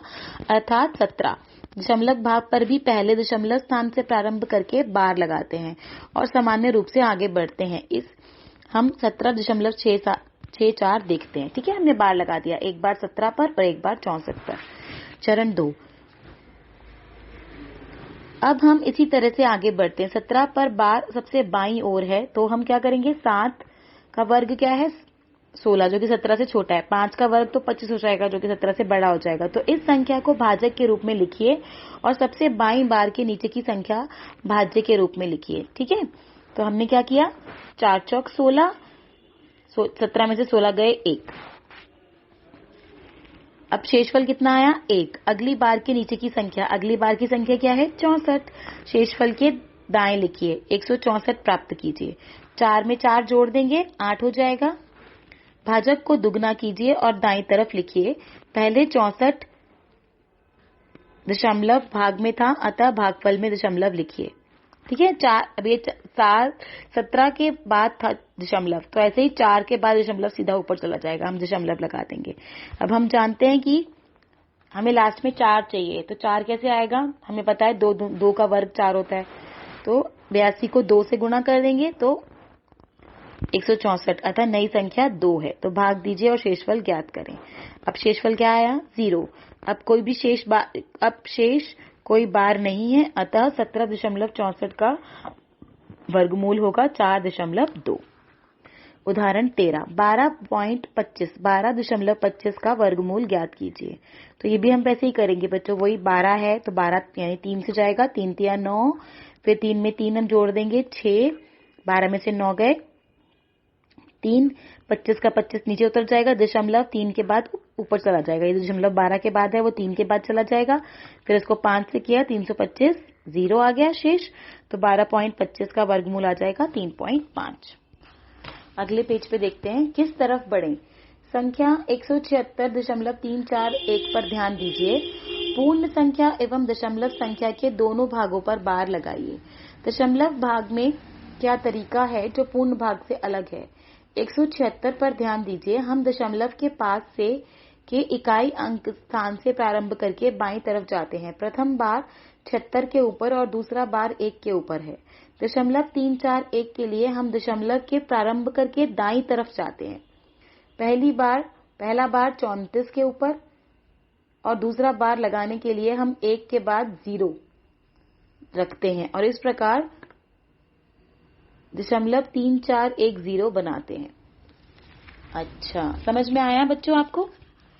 जैसे अगर हम दशमलव के बाद हम 2 पर बार लगाते हैं, तो इसमें दशमलव के बाद 3 है तो हम 1 के आगे 0 लगा देंगे, तो हम 2 बार लगाएंगे, 34 के ऊपर 1 बार और 1 0 के ऊपर, इस तरीके से हम बार लगाते हैं। देखिए हम उदाहरण करते हैं। उदाहरण 14, एक वर्गाकार क्षेत्र का क्षेत्रफल 2309 m² है। इस वर्गाकार क्षेत्र की भुजा की लंबाई ज्ञात कीजिए, यानी हमें वर्गमूल ज्ञात करना है। तो वर्गाकार का क्षेत्र का क्षेत्रफल है 2304 m²।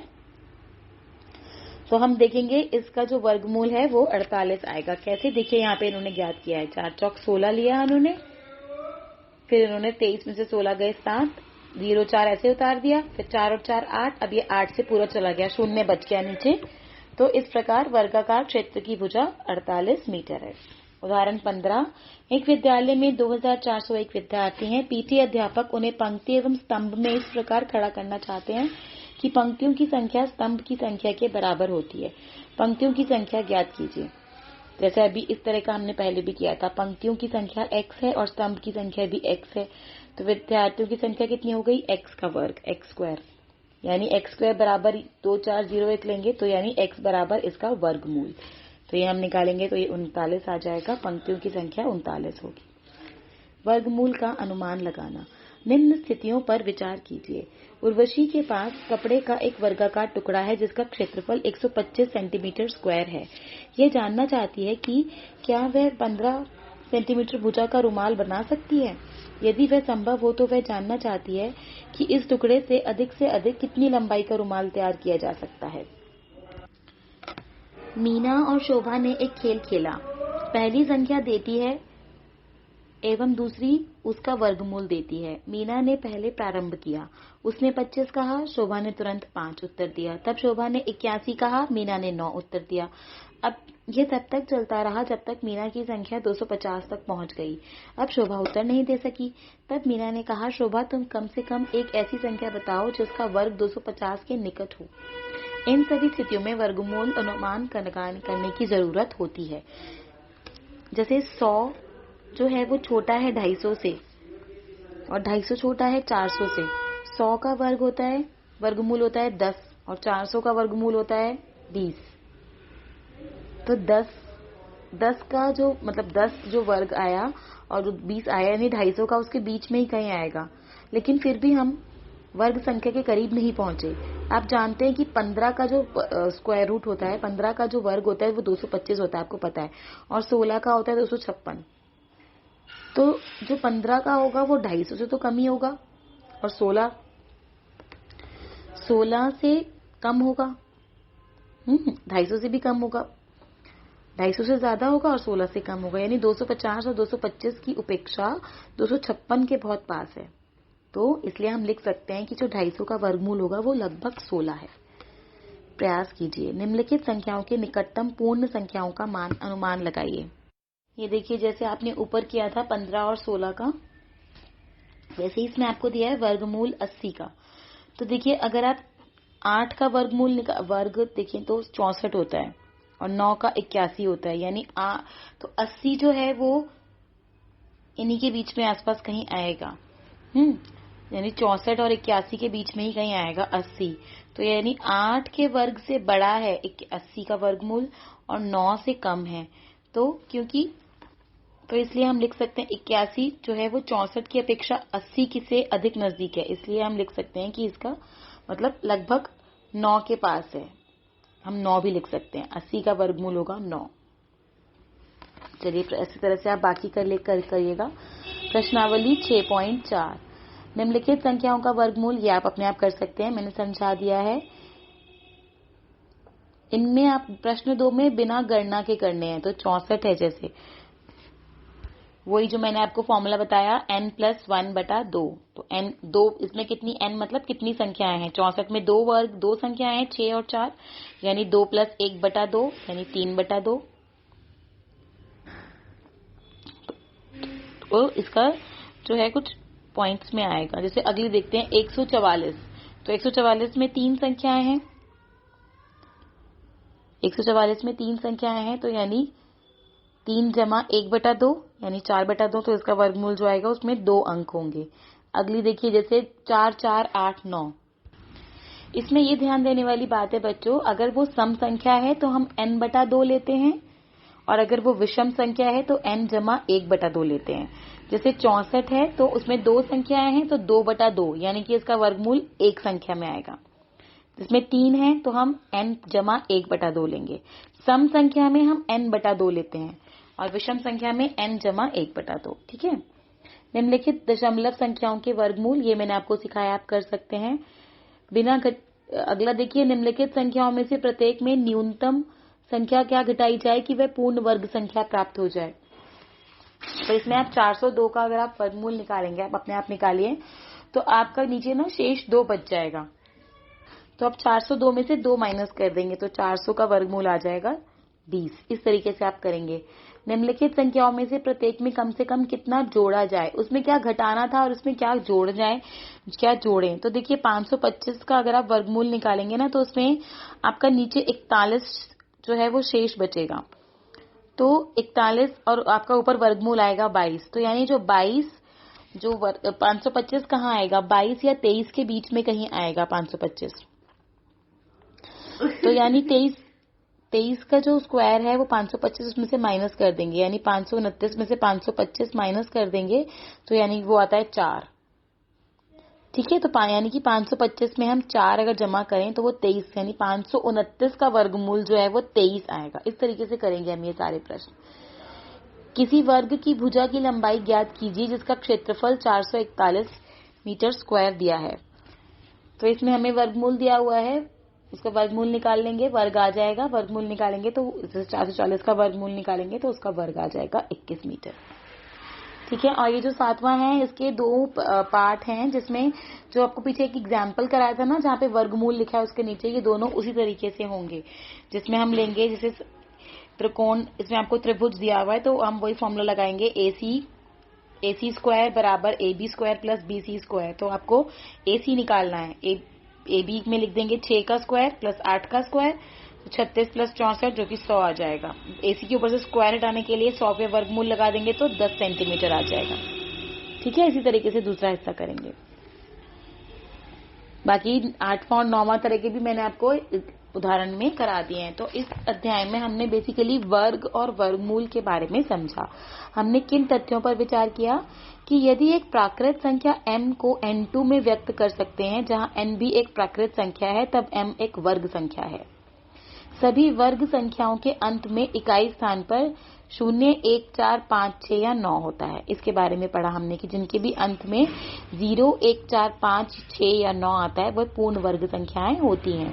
वर्ग संख्याओं में के अंत में शून्यों की संख्या केवल सम होती है, ठीक है, जिसमें सम संख्या होगी। अगर 1, 2, 4, 6, 8 उस तरीके से, जिसमें 3 शून्य होंगे वो वर्ग संख्या नहीं होगी। वर्गमूल वर्ग की प्रतिलोम संक्रिया है, मतलब उसका उल्टा। वर्ग का वर्गमूल निकालना या वर्गमूल का वर्ग वो उसका उल्टा है। जैसे 5 का वर्ग है 25 और 25 का वर्गमूल है 5। एक पूर्ण वर्ग संख्या के 2 पूर्ण वर्गमूल होते हैं। धनात्मक वर्गमूल का संकेत ये इस द्वारा व्यक्त किया जाता है। उदाहरणार्थ 3 का वर्ग है 9 और 9 का वर्गमूल है 3। ठीक है, आपको समझ में आ गया होगा बच्चों ये चैप्टर वर्ग और वर्गमूल।